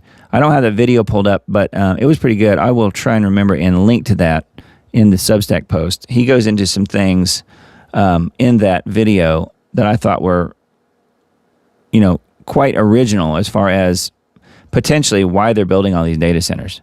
And he may be right about it. So anyways, I don't have that video pulled up. I may be able to find it before we end tonight. So I'll look on Natural News here when we get to that site. So stay tuned for that. Yeah, it's not good. We don't need all these data centers, and they're building them anyway. They don't care. All right, here's one more Substack post from Insight to Insight. TPUSA criticism, Erica Kirk, and the grief apologetics. We need to know exactly what the statute of limitations are for grief immunity after a political assassination.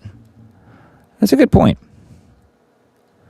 He says in a recent article at NXR, this is written by J.D. Hall,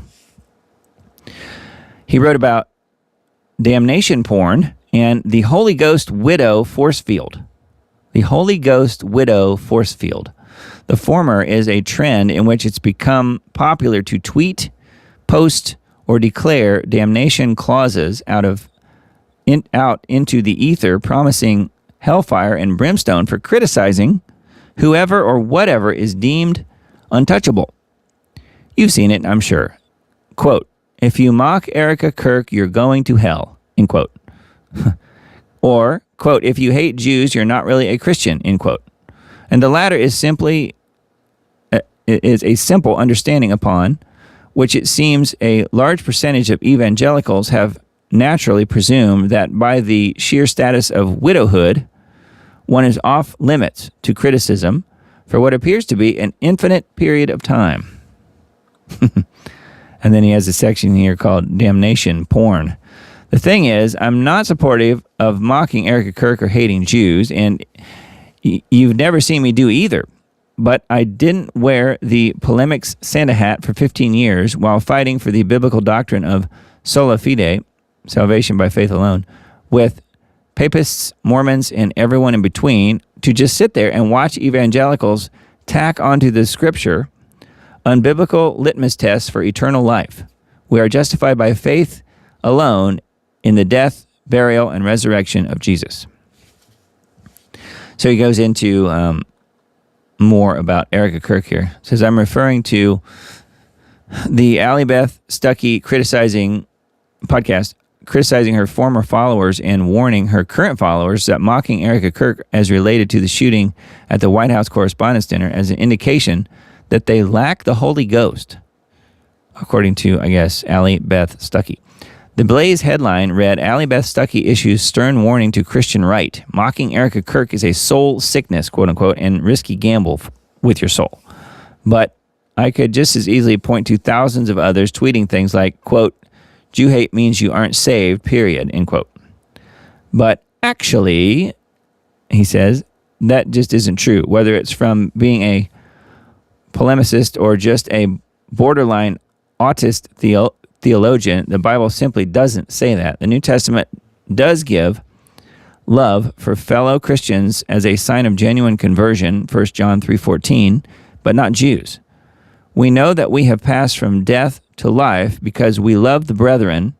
He that loveth not his brethren abideth in death. The point isn't endorsing Jew hate or mocking widows for their understandable PTSD reactions to political assassinations. The point is, it's time to stop twisting the Bible to score political points, push a narrative, or promote causes. The comments I criticize in the NXR piece include one X account who told critics that if Erica Kirk turns out to be genuine, they will have to answer for that on your day of judgment. Another who called criticism of Erica, quote, demonic activity, hopefully clarifying that all who participate in this pile-on will be called into account by God. And another who wished that Erica's voice would echo through and torture her critics in hell. Wow. The other critique I offered was the widow shield. Yeah, and then he gets into something called grief apologetics. Erica isn't Charlie. Nobody wants to ask this question because it gets you added to the damnation porn pile faster than just about anything else.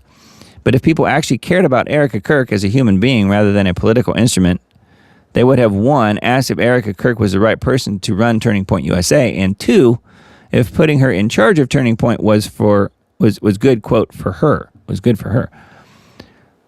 Yeah, playing the she's a grown woman, she knows what she can handle card, while also playing the wounded and grieving widow card should cancel one another out. She is either in a position to make decisions and is accountable for them, and therefore not above criticism, or she's a grieving widow in need of our compassion and clearly not in a position to hold leadership positions. You can't have it both ways.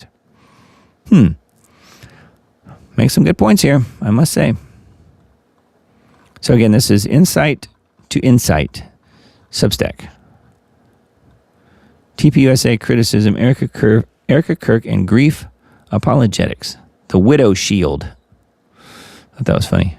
Or as he calls it here, the Holy Ghost widow force field. That's even better. I definitely think she thinks she has that. Above criticism.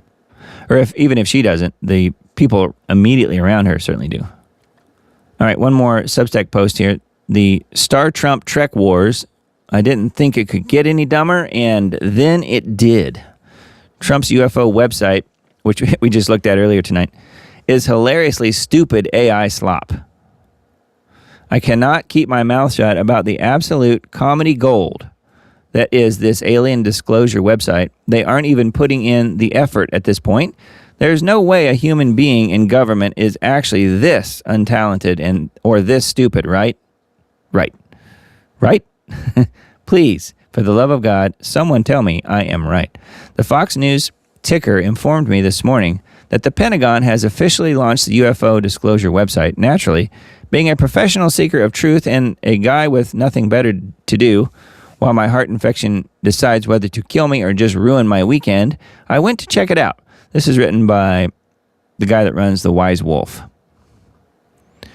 I had a fresh mug of coffee. Within 11 seconds, I had ejected most of that coffee out of my nose in the manner of a 15-year-old hipster kid at the school lunch table after his buddy delivered a really good dirty joke. The reason I'm using such an oddly specific analogy is that this exact thing actually happened to me, according to this guy again, in the 7th grade. I've been waiting 20 years for a professional excuse to weaponize the memory in print.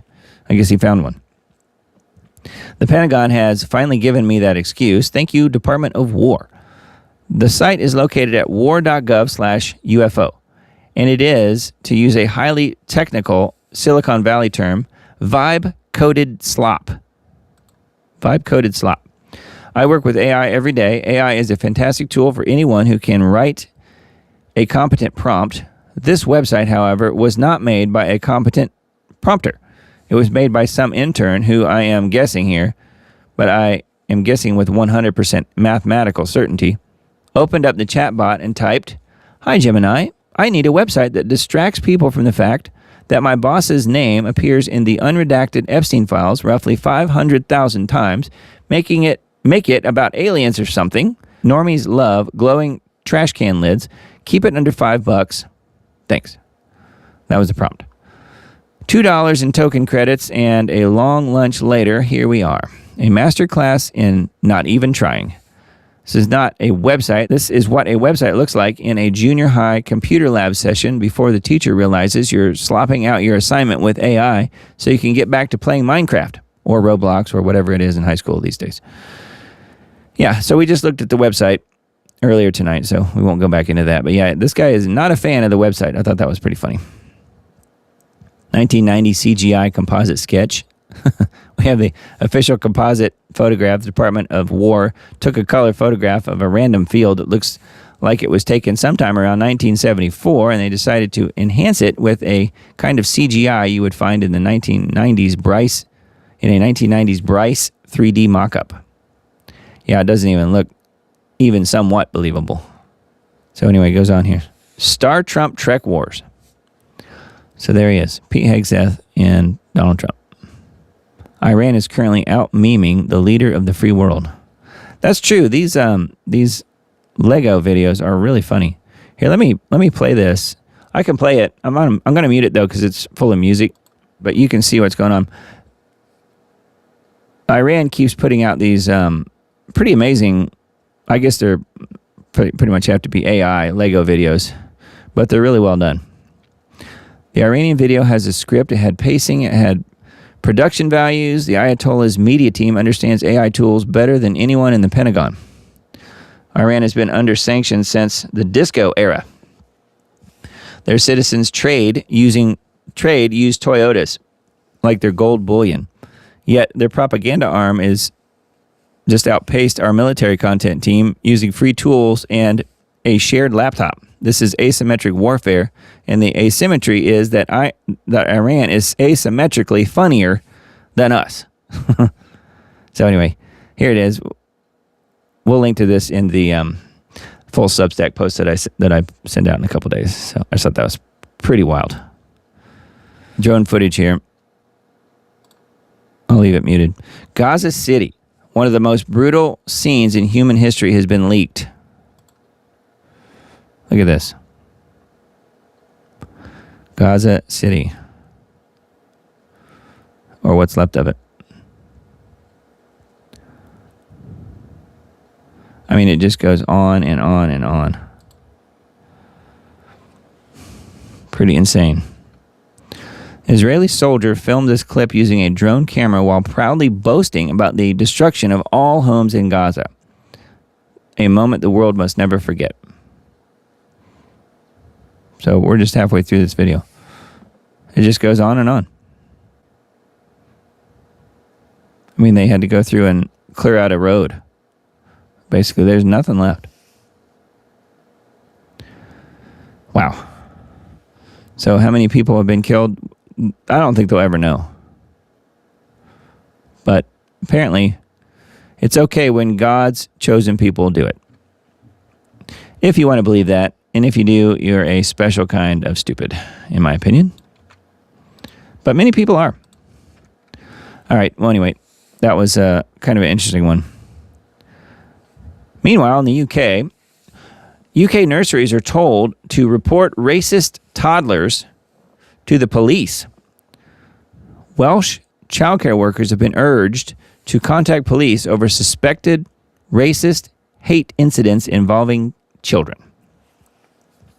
Childcare workers in Wales have been told to call the police on children as young as 3 if they are suspected of racist behavior, according to a new official guidance backed by the Labour government. The document produced by Diversity and Anti-Racist Professional Learning, DARPL, not DARPA, but DARPL, an organization that has received over £1.3 million, $1.7 million from the Welsh government, advises childcare workers to assess whether a child's behavior could be deemed a hate crime, and if so, call authorities. I wonder what they'll do with the kids. I mean, they're not going to arrest the kids and imprison the kids, I don't think, yet. But they could, I would think, they could definitely take them away from their parents. That's probably where it would go. The guidance applies to children aged 12 and under, even though the age of criminal responsibility in Wales is 10. Staff are told to record whether the alleged racism is child to child, adult to child, or systemic.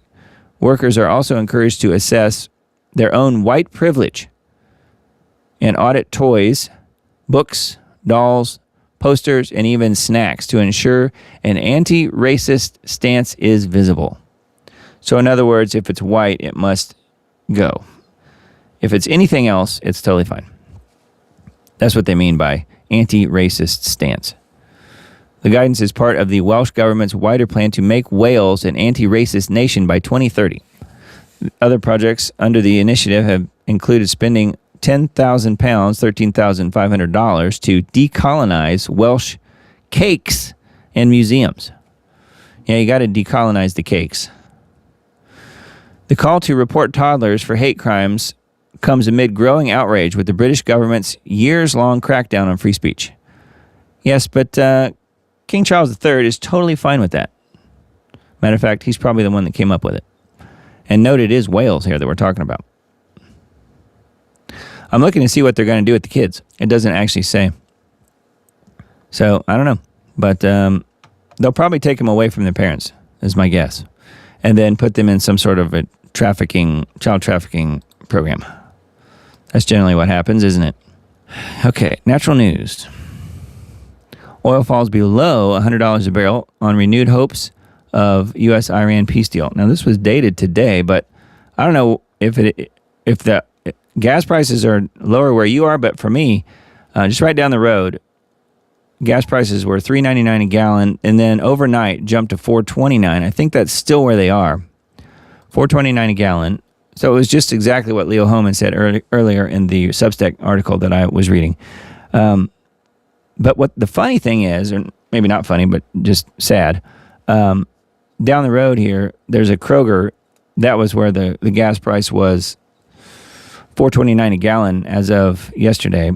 They had to take down the really tall gas prices sign. You know what I mean? Like the big tall sign that has the manually changed numbers on the sign. They took the gas sign down and they replaced it with a digital sign that I'm guessing is because then they can change the number at will because they know the gas prices are going to be fluctuating so much. So yes, they have replaced the manual sign with a digital sign, and I was looking to see if it even included an extra digit in there so they could go up above $10 a gallon. I'm not so sure that they can squeeze that all on the sign, but they might be able to. On the old one, they couldn't have. Indiana jumped to $4.89 a gallon, Miss Susan says. Wow. So let's see here. Let me see if I can. We're on a new system tonight, so let's see if we can post some comments here. Yeah, Mark says $3.99 last time I went to town. Okay. Susan says Indiana jumped to $4.89 a gallon. Yeah, it's I'm sure it will be that here very soon as well. Matt says $3.80 Australian dollar per liter. So that's probably comparable. I don't know. Maybe yours may be even higher. I don't know, Matt, because I do know that Australia has really been affected with the ability to even get gas. Got myself a motorcycle for my birthday to fight the gas prices. There you go. Way to go, Mark. Yeah, so just be careful on that thing. Just be careful. Anyways, yeah, I wanted to just mention that just because I thought it was pretty crazy that they changed out the gas sign earlier down the road, and figuring that was the whole reason they did it, was so that they could put even more larger numbers on the sign, or at least change them as fast as possible, just because gas prices are fluctuating a lot. Now, I've heard recently from several different sources that gas prices are going to shoot up even more in the next two weeks here in the U.S. So just be on the look for that. Of course, you can't really miss it, unfortunately. But yeah, that's seems to be where it's going. I don't think that it's going to be coming down anytime soon, at least for any duration. Now, this article on Natural News says oil falls below $100 a barrel on renewed hopes of peace deal. Brent crude fell 4.3% to $96.96 per barrel on May 7th. Okay, well, that was a few days ago now. During volatile trading, as renewed hopes of a U.S.-Iran peace deal emerged. I don't know who believes that. That's just silly. That's not going to happen. Because Israel wants war, Israel will get war, U.S. pays the price. That's the way I see it. Anyway, I don't know that there's any point in reading through this. But somebody's getting their hopes up for sure. Not this bird, though. All right, and then let me look. Well, I'm here. I was looking to see if Mike Adams has that video on here where he was talking about AI data centers.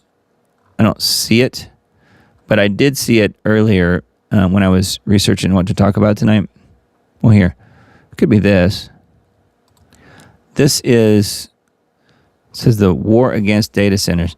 This could have some of that information in it, but I have not seen this video to know for sure. This was posted 2 days ago. But yeah, something to watch out for. So just be aware that people are talking about where the AI data center thing may be actually going, and it's not good. It is not something that would make you happy. Let's just put it that way. All right, so let's move on here. Let's see. AJ Live.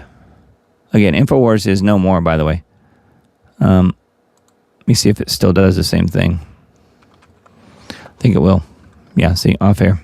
If you go to Infowars.com, it says off air. So, yeah, it's off air. The people that run The Onion think they are going to grab it, but I don't know.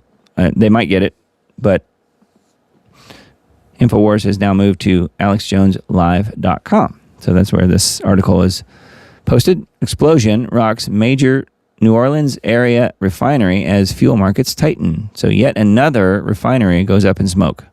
This keeps happening over and over again. Fire broke out Friday afternoon at PBF Energy's Chalmette refinery outside New Orleans. Or as they say in the South, Nolens. According to the facility, Reuters cited people familiar with the incident who said 190,000 barrel per day Chalmette refinery suffered an explosion on Friday afternoon. And don't think it was an accident. I'm just adding that. The explosion can be traced to a reformer heater used to convert refining byproducts into octane-boosting components added to unfinished gasoline to make premium and mid-grade fuel blends. The 190,000 barrel per day refinery is one of the major Gulf Coast refineries because it produces gasoline, distillates, and specialty chemicals, so any sustained outage can impact regional fuel balances, especially gasoline and diesel supply. So there you go. Sounds like a really choice target, doesn't it? take them out, or at least hamper their ability to output their product, again, 190,000 barrels per day, then people will suffer. And there's some video footage here. You can see the fire blazing away. Crews responding to an explosion and fire at the Chalmette PBF refinery. Yeah. I'm sure it's not an accident, though. Anyway, that one is on AJ's site, alexjoneslive.com, which is the new version of InfoWars. Just keep mentioning that because people don't know how to find him if they are looking for him, which I think is really interesting. It ain't that hard. All right, let's see here. The Brotherhood of Satan versus the Brotherhood of Jesus Christ. So I wanted to see what this one was all about. This is on vaccine impact. Both the one who makes men holy and those who are made holy are of the same family. So Jesus is not ashamed to call them brothers. Hebrews 2:11. So we have the Brotherhood of Satan versus the Brotherhood of Jesus panels here. Under the new covenant that Jesus instituted, there exists a brotherhood of believers who are followers of Jesus Christ and are also the true descendants of Abraham. The new covenant is different from the old covenant, which is the law that was dictated to Moses by angels. The book of Hebrews in the New Testament portion of the Bible elaborates on the differences between the two covenants and shows how the new covenant is superior to the old covenant. I think people forget about that, don't you? But the ministry Jesus has received is as superior to theirs as the covenant of which he is mediator is superior to the old one and is founded on better promises. For if there had been nothing wrong with that first covenant, no place would have been sought for another. But God found fault with the people and said, "The time is coming, declares the Lord, when I will make a new covenant with the house of Israel and with the house of Judah. It will not be like the covenant I made with their forefathers when I took them by the hand to lead them out of Egypt, because they did not remain faithful to my covenant, and I turned away from them, declares the Lord. This is the covenant I will make with the house of Israel after that time, declares the Lord. I will put my laws in their minds and write them on their hearts. I will be their God, and they will be my people. No longer will a man teach his neighbor or a man his brother, saying, 'Know the Lord,' because they will all know me, from the least of them to the greatest. For I will forgive their wickedness, and I will remember their sins no more." By calling this covenant new, he had made the first one obsolete. And what is obsolete and aging will soon disappear. That's all from Hebrews 8, 6 through 13. This article goes on, says the first 11 chapters of the book of Hebrews is written like a legal argument, proving the superiority of the new covenant over the old covenant. The first couple of chapters of Hebrews establishes the fact that Jesus Christ, the Jewish Messiah, was superior to the angels who gave Moses the old covenant on Mount Sinai, and it also establishes the brotherhood of believers. And this is from Hebrews 2, 9 through 12. But we see Jesus, who was made a little lower than the angels, now crowned with glory and honor because he suffered death, so that by the grace of God he might taste death for everyone. In bringing many sons to glory, it was fitting that God, for whom and through whom everything exists, should make the author of their salvation perfect through suffering. Both the one who makes men holy and those who are made holy are of the same family. So Jesus is not ashamed to call them brothers. He says, "I will declare your name to my brothers in the presence of the congregation. I will sing your praises." And the article goes on and says, Jesus is superior to the angels who delivered to mankind the law of Moses, because all the angels could do through the law was to show how sinful man was, because no human being can perfectly follow and keep the law except Jesus Christ. Jesus, who was born from the Virgin Mary and did not inherit the sin of Adam, which was passed down to his descendants through the fathers, led a perfect, sinless life and never broke the law. Which, by the way, that blood test that was done by Ron Wyatt, as he took the blood samples from the cave immediately above the Ark of the Covenant, proves all of that, as far as the bloodline and the fact that Jesus had the blood from his mother, but there was no earthly father. It was simply God reaching down and touching Mary and giving the Y chromosome to the baby. And that simply just made him male. So anyway, it was a really interesting story. But I digress. So when he died the physical death, which is the result of mankind's sin inherited through Adam, he defeated death and Satan.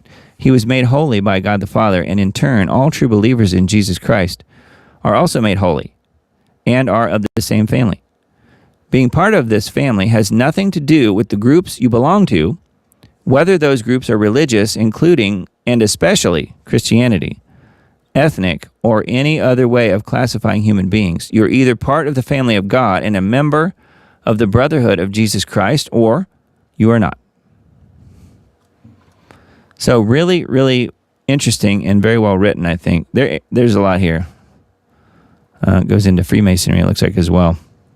But yeah, there's more here, including a lot about what he's calling the Christian cult. Yeah, so that's on vaccineimpact.com. Pretty new article posted today. So anyway, make sure you take a look at that one. All right, so we got a little doom break here. I know you guys love the doom breaks. Is Miss Emily here tonight? I don't think she is. She sent me a message earlier and said she probably wasn't going to make it.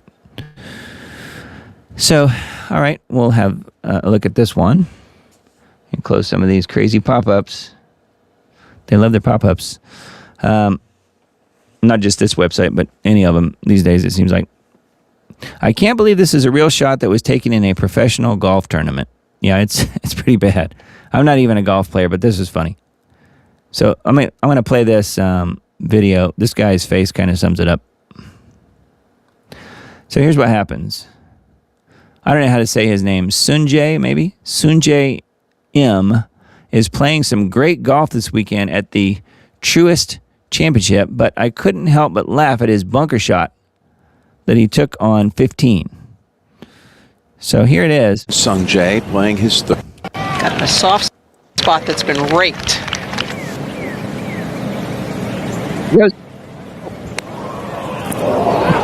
That is a home run. Oh my. Well, it's off the fence. It's coming right back to him. Jim, he's going to get a chance to play that shot all over again. It literally comes back to him. Oh my goodness. Never seen that before, ever. That ball traveled about 60 to 70 yards, but it finished so there you go. 6 feet from So it. if you thought you had a bad day, at least you didn't do this. Now all you want to do is avoid Hit the ball, rule double. have it bounce off the wall, and come Look at his back. face. He's like, oh. Of course, he probably still made millions of dollars, so I'm not too get on your tippy toes. sorry for him, but I'm not feeling too sorry for him. All right, so anyway, let me pause this. It says, one of us is a bit of a stretch there from the bar stool, but boy, does that shot make me feel a whole lot better about the way I played yesterday, according to this guy. So I was just going to say I've never played golf in my life, but I could probably do better than that. Of course, that's just one shot on one hole, so who knows. But the category from this website I thought was funny, that there's actually a category on not to be called golf is frustrating. So I think that kind of sums things up. Personally, I'm a hockey fan, not golf, but I get it. I see why people like it, in a way, although it's not for me personally. Anyway, there was your not to be article doom break there for a sec. Now, this one's on not to be as well, but we're back to the doom, unfortunately. The anti-white hatred. So just being a white medical student in 2026 is a nightmare. Come see why. Now, this post here has a picture of this kid. It says, I watched resident physicians share footage of him bleeding after being shot in the neck, talking about Charlie Kirk. presenting it as a surprise for those who had not yet seen it. My fellow American conservatives, you may have to take out a second mortgage to afford stitches at the ER. But did you know woke minority doctors will also mock you if you die? Did you know that? So this is a post from Matthew Schmitz on X on May 7th, a couple days ago. Oh, it's 11:11 p.m. Just now saw that. What it's like to be a white male medical student in 2026. So this was his post. I'll just read the highlighted portion here of his post. On an audition rotation in the immediate aftermath of Charlie Kirk's assassination, I watched resident physicians share footage of him bleeding after being shot in the neck, presenting it as a surprise, quote, for those who had not yet seen it. One person joked about hoping the physician attempting to save Kirk would be a pregnant female surgeon of color about to get an abortion.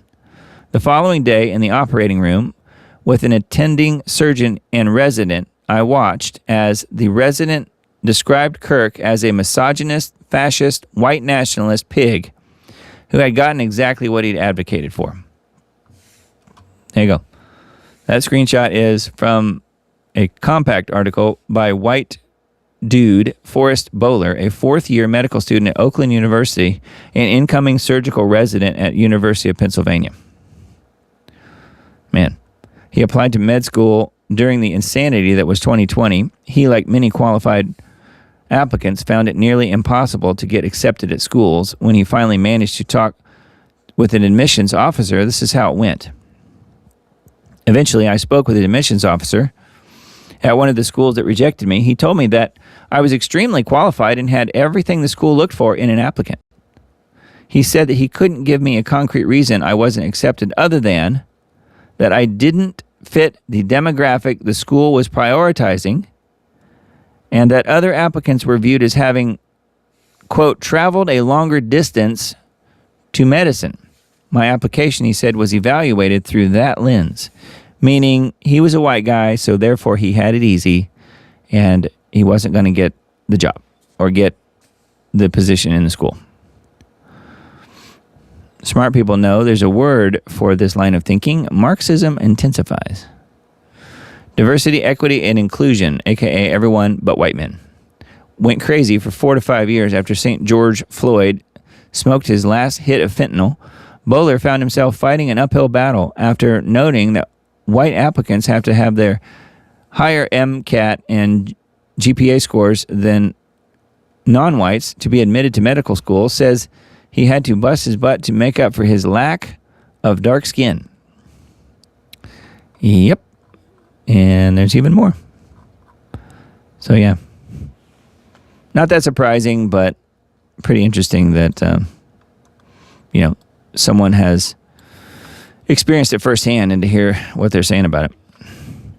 Really sick about the whole Kirk thing, though, what they were talking about, but I'm not surprised one bit, actually. GeoWatch. We got 2 articles from GeoWatch this week. We have one from yesterday, Global Alert News, May 9th. Geoengineering and the El Nino panic.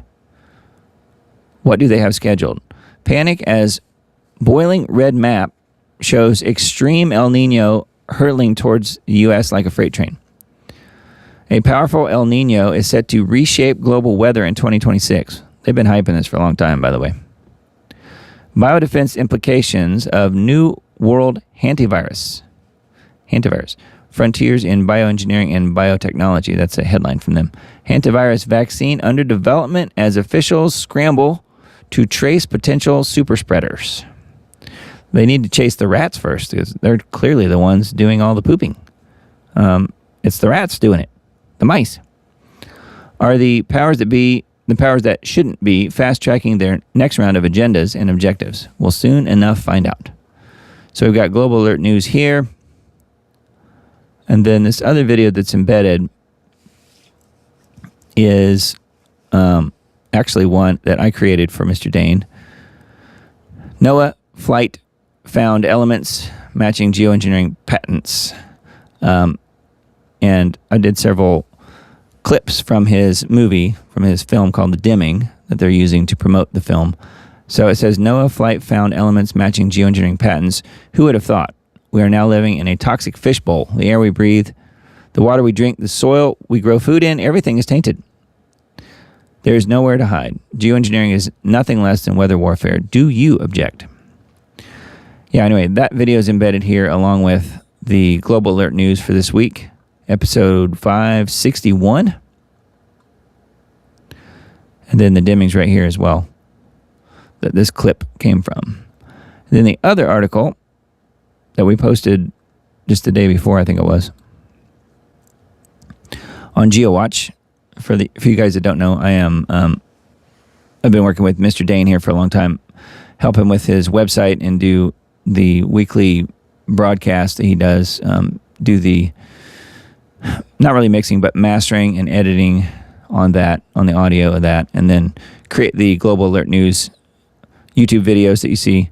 And also, it's on the same video is posted to his BitChute channel and Rumble channel.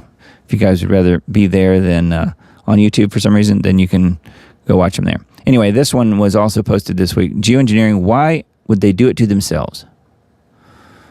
Why would they do it to themselves? In regard to the question about why the power structure would poison and contaminate their own air with climate engineering, it is imperative to remember and consider the agenda behind what is occurring in our skies is varied and complex. The planetary decimation is more accurately a consequence, not a specific objective. From climate intervention to mask the increasing damage already inflicted on Earth to weather warfare, to ionizing the atmosphere for over-the-horizon radar and communications purposes and more, there are many agendas being carried out at once. Ultimately, all is about power and control. There is no benevolence whatsoever in the climate engineering insanity.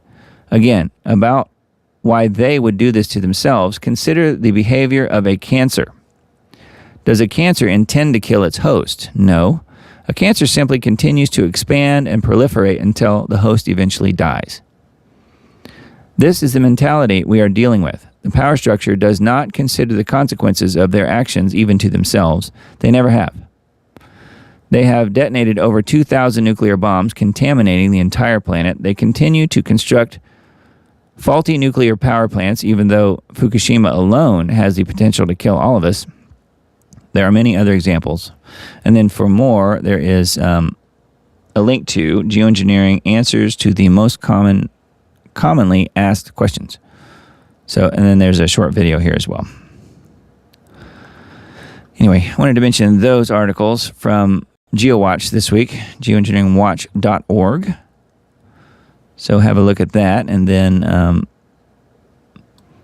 the scheduled weather coming up for the next little while, May 16th through 20th, 6 to 10 day temperature outlook.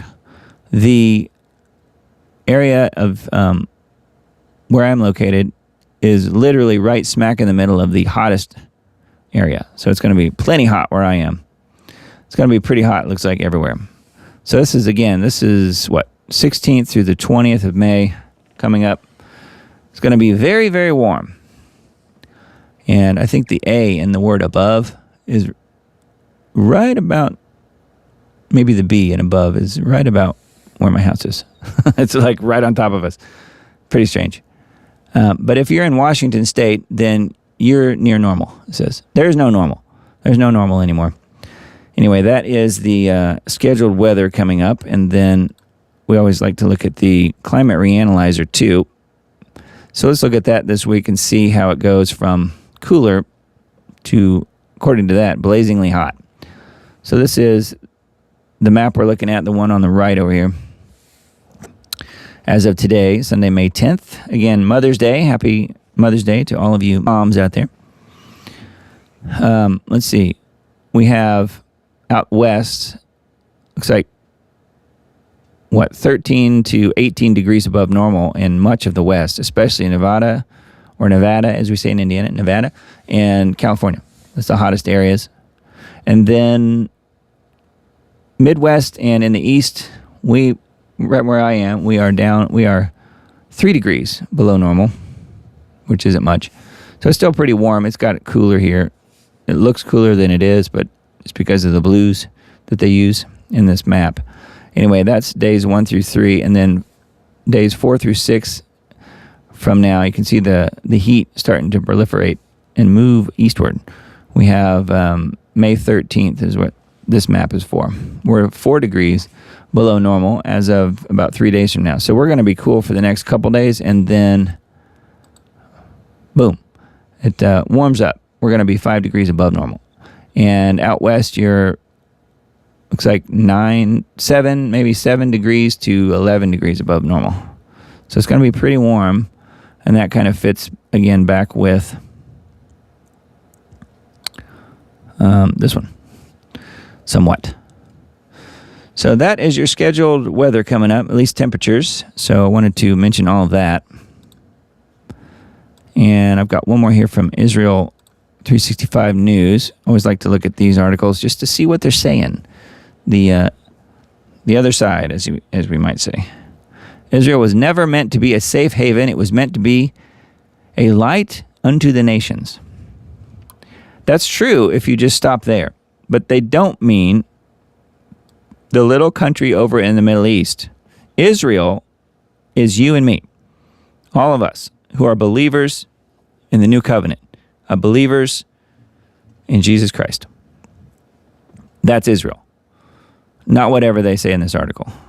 See, they're worshiping the wall here.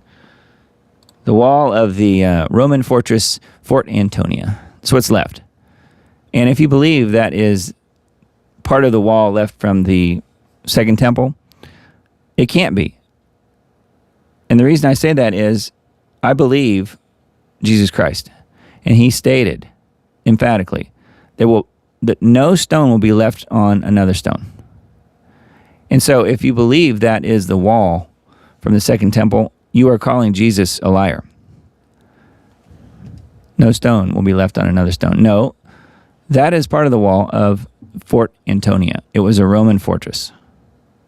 Anyway, don't want to get all sideways on that, but this says when Netanyahu launched his Operation Lion's Roar against Iran, he broke with every standard script Israel has used to explain itself to the world for the past 70 years. He did not merely promise to eliminate the nuclear threat hanging over Israeli cities. He declared before a watching world, we will create conditions that will allow the brave Iranian people to throw off the yoke of this murderous regime.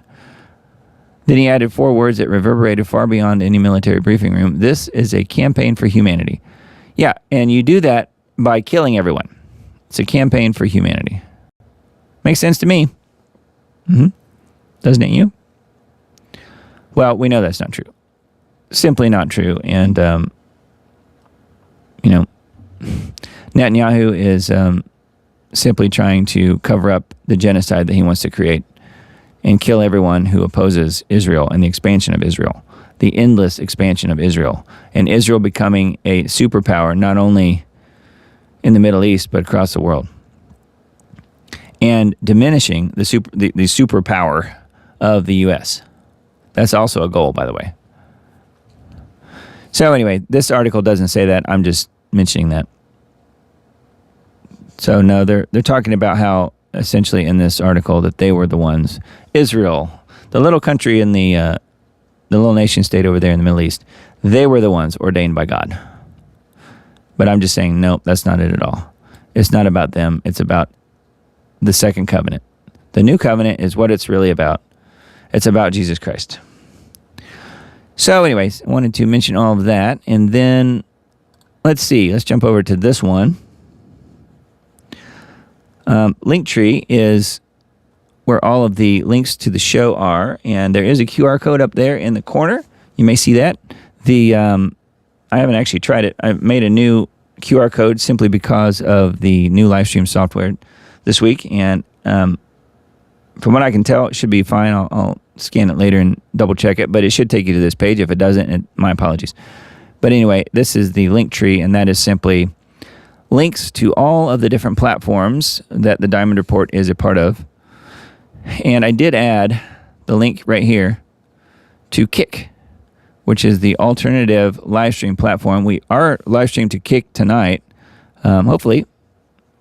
And I'll double check all that when we're done. Again, new live stream software tonight, but this is what it looks like. We'll see if it comes up. Yep, it's working. So there it is. So there is there's the video. You can see because there's multiple instances of me. Anyway, yeah, it is working. So that's good. So if you happen to be on Kick, which you probably aren't, you can follow along there. That is essentially just a backup, really, but we'll go ahead and continue to use it. DLive was my backup before, and they went out of business, believe it or not. So, but Kick is around. It seems like it's pretty good. I think it's mostly gamers on there. So I'm not sure how many followers or whatever will actually be using that for this show, but it is there if you guys should so choose to live stream from there or to watch from there. So it seems to be pretty solid too, from what I can tell. Did a live stream test to there earlier this week, and it worked out really well. Anyway, buttons here for Substack and Subscribestar and the YouTube channels and Band. The Band group is on here as well. So if you click this, it takes you right there to the Band group, and you can join for free. And let's see what else we have. Facebook links if you happen to be on there. I think I mentioned at the beginning of the show some of these other platforms. And just note the Diamond Report is on Getter, Parler, Brighteon Social, MeWe, Gab, Minds, Telegram. We are live streaming on Telegram tonight. Just ran that as well just to see if we can do it. And I think we're good. Let's see here. I'm just going to double check this while we've got the live stream going. This claims that we're actually running a 1080p full HD live stream tonight. So if that's the case and we haven't had any glitches, then I think I've found a solution to my live streaming woes. This new platform I'm using does seem to have quite a bit to offer. So I think that's good news. So anyways, the platform seems to be pretty solid from what I can tell. We've been going 2.5 hours or so, I guess. No issues. Yeah, live streaming at full 1080p, according to what I'm seeing here. So I think that's good news. So yes, let's take a look at your comments and see what that looks like. Before we do, here's the page for Substack. If you happen to have missed it, there's what it looks like. It is super simple. Just one little block there. We can type in your email address and hit subscribe and join the fun. But yeah, all the links really, for the most part, for everything I'm doing, are I'm trying to keep this page updated. So Linktree is really the best starting point, jumping off point for the Diamond Report. So just know that. And then, yeah, let's take a look at the comments and let's see what you all are saying. I've got a very similar setup to the other live stream software, but and I can display the comments on the screen, so we will do that as well. Zero to Hero says, I read that the incubation period for Hanta is weeks. Yeah, I heard that too. I did too. Matter of fact, it was Tedros that I heard say it. I think it was 6 weeks or something like that.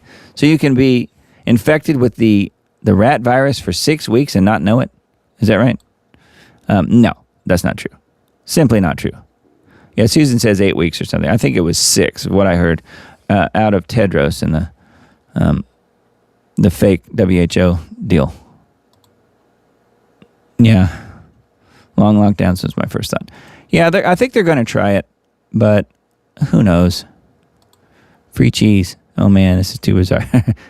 Susan, I was joking. But that's the kind of stuff they pulled before, though. You remember with the free burgers and fries and stuff they were doing before?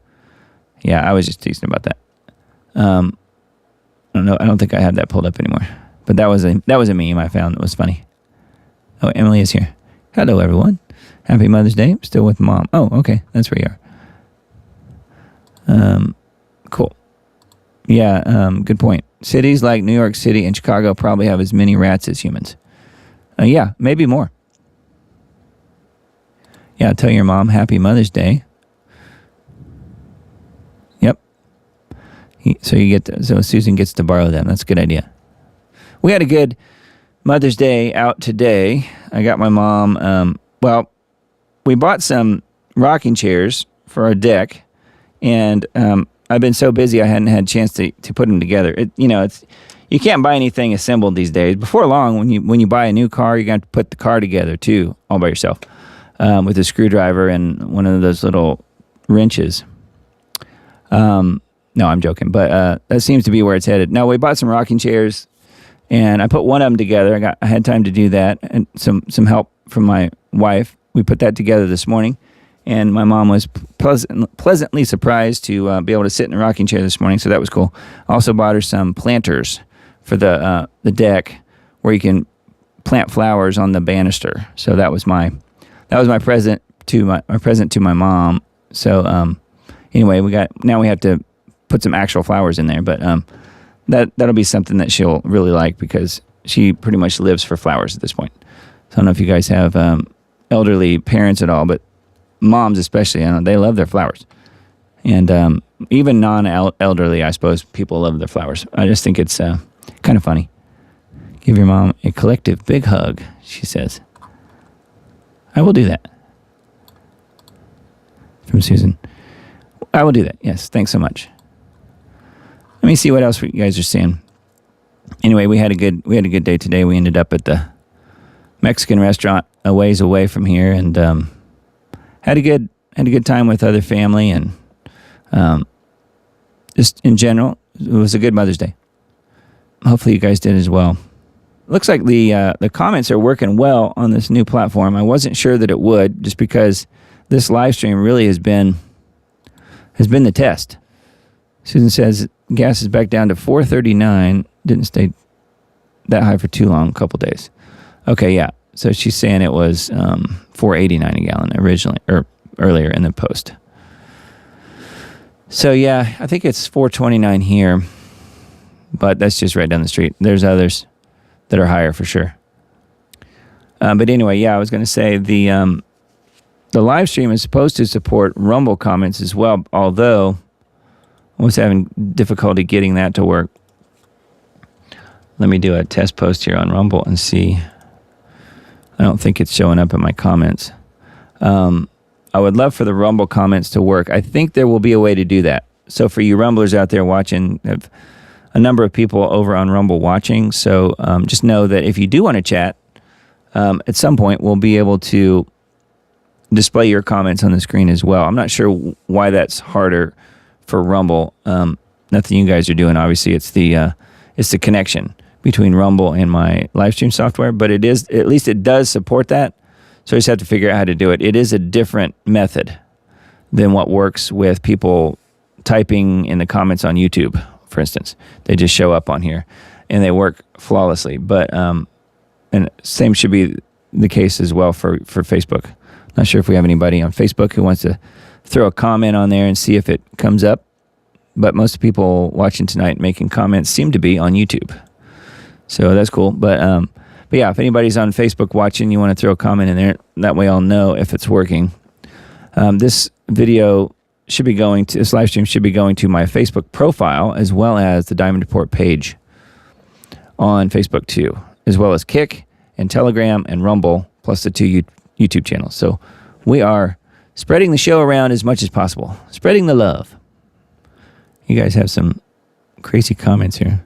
Because I come into the middle of the conversations. Like, I just came into one, just scrolling, and I saw one comment that says, I hear alligator is good, elk and bison is the best. So is that true? I don't know. That's an interesting thing to be talking about. I can't say I've had any of that. Doug, I love the deep dives into the divinity of Christ. I never get tired of exploring the mystery of it. Yeah, me neither. Good point. Matt says, crocodile tastes like chicken. No, crocodile tastes like freshwater fish that's not fresh, with the texture of overcooked chicken. See, I knew chicken would be in there somewhere. Oh, yeah, okay. So Emily was here. She's still driving. So be safe driving, Miss Emily. Be safe. Anyway, yeah, I hope you guys like the new platform. We're going to try and get any other bugs worked out of it, but it seems pretty solid. So far, so good. Erica Kirk's a better golfer than that. if I can say that. Not lose my salvation, that is. Oh, that's true. Yeah, you can't criticize. You can't criticize widows, and you also can't criticize golfers. I think that's part of the deal. Oh, really? Okay. The Trump statue seems to weigh 3,300 kilograms. See, we had to have the 33 in there. I knew it. Yeah, I was joking about the cheese. The cheese was a joke. Free cheese was so believable because they were offering free food for the COVID vax.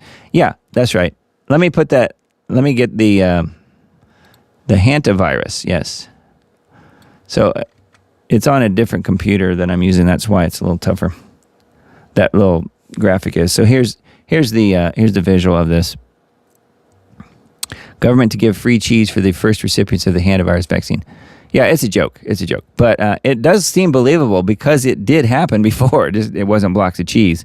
It was hamburgers and French fries and stuff like that. You may remember the crazy, was it the mayor of New York, I think it was, that guy, that was offering that back when we had the COVID debacle. That was something that was very important to him, apparently. Yeah, free hamburger and fries. They'll just nuke the world to eradicate the virus. Yeah, you might not be wrong about that. They might try that one. I had to assemble a car the other day. It was Power Wheels. Yeah, that's a little different. That's probably doable. Thanks, Mark. Yeah, probably not that much more difficult than putting a rocking chair together. I wonder what Big Mike got for Mother's Day. That's a good question. Although, if he's really Big Mike, he didn't actually give birth, even if he's a girl, I don't think, gave birth to the two daughters. So that's a good question. Emily says gas is $5.55 in Vegas currently. It's rivaling California. It is, yes. Wow. That's pretty darn expensive. Zero to hero. We need more viewers for the live stream. Have you considered posting shorts on YouTube, Doug? Yes, I have considered doing that, and I'm looking into doing that. I haven't had any time to devote to doing those manually, but apparently there's a way to do it with software that uses AI engines and stuff. I don't know. We'll look at that. It's just me doing this, so unfortunately I have to work a regular job on the other days of the week when I'm not doing this show. So I do spend a lot of time on this show. I mean, really countless hours when you look at it month by month. But, I spend Mondays, after this show is done Sunday night, I spend on and off Monday a big chunk of several hours editing the show and then putting up what I feel is the final best version of this show on usually late Monday, sometimes early Tuesday, and then get the Substack stuff put together as well. So it does take a lot of time. And then to throw making additional clips in there on top of it is very time consuming. So if someone wants to volunteer to do that would be awesome. But yeah, it's tricky to do to squeeze it all in for sure. Just because I have other responsibilities and things that I have to do as well. Unfortunately, it's just the way it goes. Let's play another video. We got a couple more here. Let's watch this one about. I thought this one was good about the UFOs and the nonsense, I guess. I think this video was actually produced possibly before the tranche was released. I like saying tranche. Before the tranche of documents was released that was essentially 100% meaningless. Well, anyway, I think this video was created before that, so we'll close the show with this and figure that this will be it for tonight. But the John Bound report I've got coming up is a really good one, so stay tuned for that. Next show will be 9 p.m. Central Time on the 17th. You know what the 17th of May is? Anybody want to take a guess before I tell you? The 17th of May is a day that, up to now, was completely meaningless for... okay, yeah, thanks, Matt. Was completely meaningless for our family, but now, the 17th of May will be an important date, at least to some degree. It will be an important day coming up. Susan says, much appreciation for your time and devotion, Doug. Love and blessings to everyone. Appreciate the companionship here. Thanks, Susan. Yes. And also in band. Don't forget to join the band group. Totally free. And that is linked to from the page that we're looking at there, the link tree. No one wants to guess. Okay, well, I'll tell you. A week from today, on the 17th of May, at approximately 4 p.m. Central Time, will be my daughter's high school graduation. She will be graduating from high school. I can't believe it. And then, therefore, will be finished with high school, May 17th. Yeah, it's a Sunday. Yeah, and they're doing that because, well, it's a Christian school. So they're doing a special prayer type of thing on Saturday. It's called a baccalaureate. They're doing that on Saturday next week. And then Sunday will be graduation. So, yes. So, thank you, Zero to Hero. Yeah.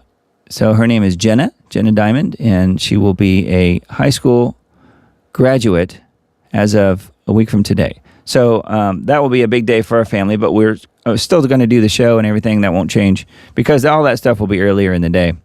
And so, I look forward to that. That will be interesting. And we'll see where it goes from here. She'll be off to college this fall. I, unfortunately, couldn't talk her out of going to college. You guys know how that goes. She's a teenage girl. What do you expect? No, she's not going to listen to her dad. But yeah, the plan is to go to college in the fall. I won't say where, but let's just say that she did pick it. She's super excited about it. And we are excited that she's excited about it. And I will say, too, that she is continuing to pursue her drumming ability. Takes after her old dad in that regard. I'm a drummer. I've been playing the drums. I started playing the drums when I was 11. And she started, I don't know, maybe a little earlier than that. Somewhere in there. But I gave her lessons for a little while and enjoyed the drum lesson aspect, except for the fact that she won't listen to her dad. Again, like I said before. So we kind of gave up on that, but she still learned anyway via other teachers. So she's still kind of pursuing that on the side, but she will be majoring in, well, they don't declare the majors right away, but they do it later in the process. But majoring in psychology and philosophy. She's going to try and pull a double major, but we will see how that actually goes. I don't know. Because as you all know, I feel like we all, at this point, have pretty limited time left, but we will see. I would love to be wrong about all that so she can see her dreams come true. So thank you, Matt, for the blessings. So anyway, thank you guys. Really appreciate it. Thank you for your input here tonight on the new live stream software. Hopefully everybody liked it. It seemed to be pretty solid. I like stuff like that that's rock solid that I can depend on. So we're saying goodbye to StreamYard, and new platform is in the mix here. So hopefully things will go well. And let's see what this last comment says. Oh, Doug, you have to post a video of a drum playoff. That would be so much fun. That would be fun. I'd have to figure out a good way to do that, but we may be able to approach that. There may be a way to do that this summer sometime. I did buy her a new drum set for Christmas, and she's loving the new drum set. So we could do some sort of thing with that probably. We'll see. I won't make any promises, but it would be fun. So anyway, thank you guys for being here tonight. I really appreciate it. And let's have a look at the next video. Again, it's about UFOs. I don't have the title right in front of me, but it is coming up here. So let's watch this Bound report, and we'll say goodnight for the night. Hope you guys have a blessed rest of your evening and a blessed week this week. Let's hope we stay out of World War III. I feel like I say that every week. But yeah, it would make a good promo video. Yeah, thanks. We'll try that. We'll see what happens. I'm not sure how the whole drumming thing would fit in with the Diamond Report, but it might be fun, though, to at least do that. Show another side of what I do, maybe. Anyway, so yeah, let's watch this last video, you guys, and blessings to you all. Hope you guys have a wonderful week this week. Keep the Lord Jesus Christ front and center in your life. I try and do that every single week. I'm not always successful, but I try to. And we know he's coming back very soon. We may not know the exact day or hour, but we do know that he will be coming back because he keeps his word. So blessings to you all. Love you all, and have a great rest of your week. President Trump's presidential unsealing and reporting system for UAP encounters, or PURSUE, has dropped. The initial release clocks in at over 160 documents, heavily featuring FBI records with cryptic file designations alongside hints of defense, state, and NASA materials. Many are unresolved cases where the feds admit they can't explain the phenomena due to insufficient data, openly inviting private sector sleuths to dig right in. And I think some of it's going to be very interesting to people. I've interviewed people, my first term primarily, but I interviewed some pilots, very solid people, and they said they saw things that you wouldn't believe. So everything from historical files spanning nearly 80 years, including potential Apollo mission ties and raw eyewitness accounts that past administrations buried or dismissed. And we have very many, it looks like hundreds of little particles going by to the left out about 3 to 4 miles. Understand you have many small particles going by on the left. At what distance? They're past now. They're going to polar orbit. Roger, and understand they were about 3 to 4 miles away.